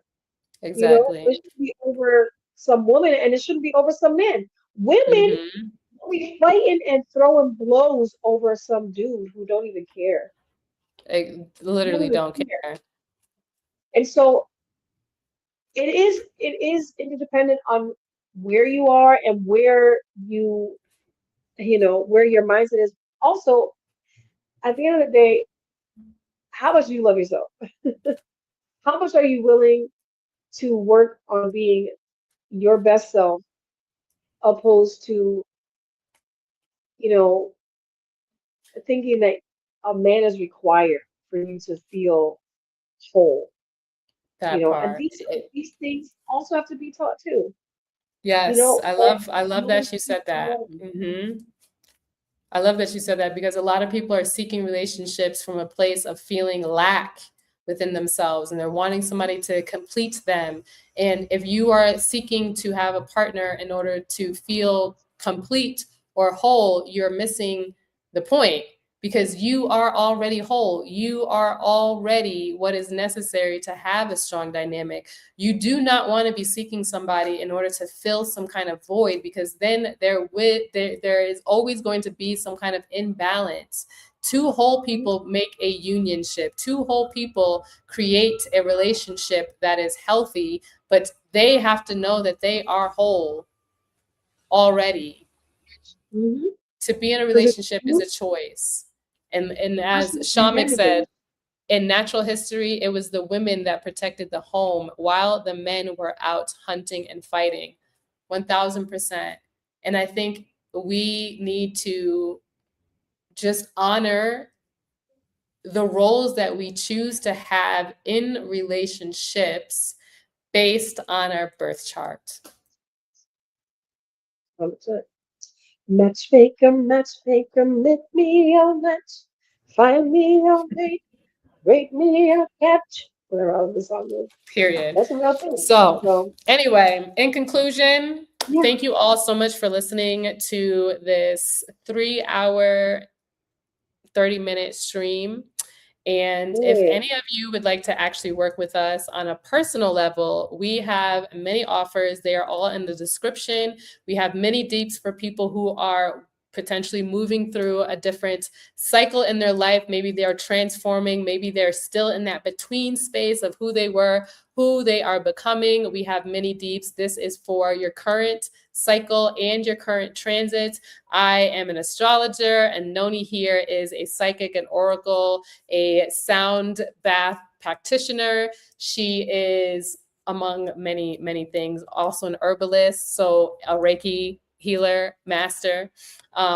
So there's really so many options and opportunities for you to experience our medicine. We have Visions and Values, which is focused on your business, bringing that into reality. If you are having ideas, but you don't have that much clarity and you would like some clarity psychically as well as with your astronomical birth chart, that is what we do together. We also have 3-month mentorship. So we work together to work through the specific time portal that we are in using the cosmos in order to bring you clarity and help you move through your spiritual journey, because trust and believe, spirituality is not all sunshine and roses like everybody makes it seem with their like, you know, cotton and, you know, hat. They're not even cotton, my bad.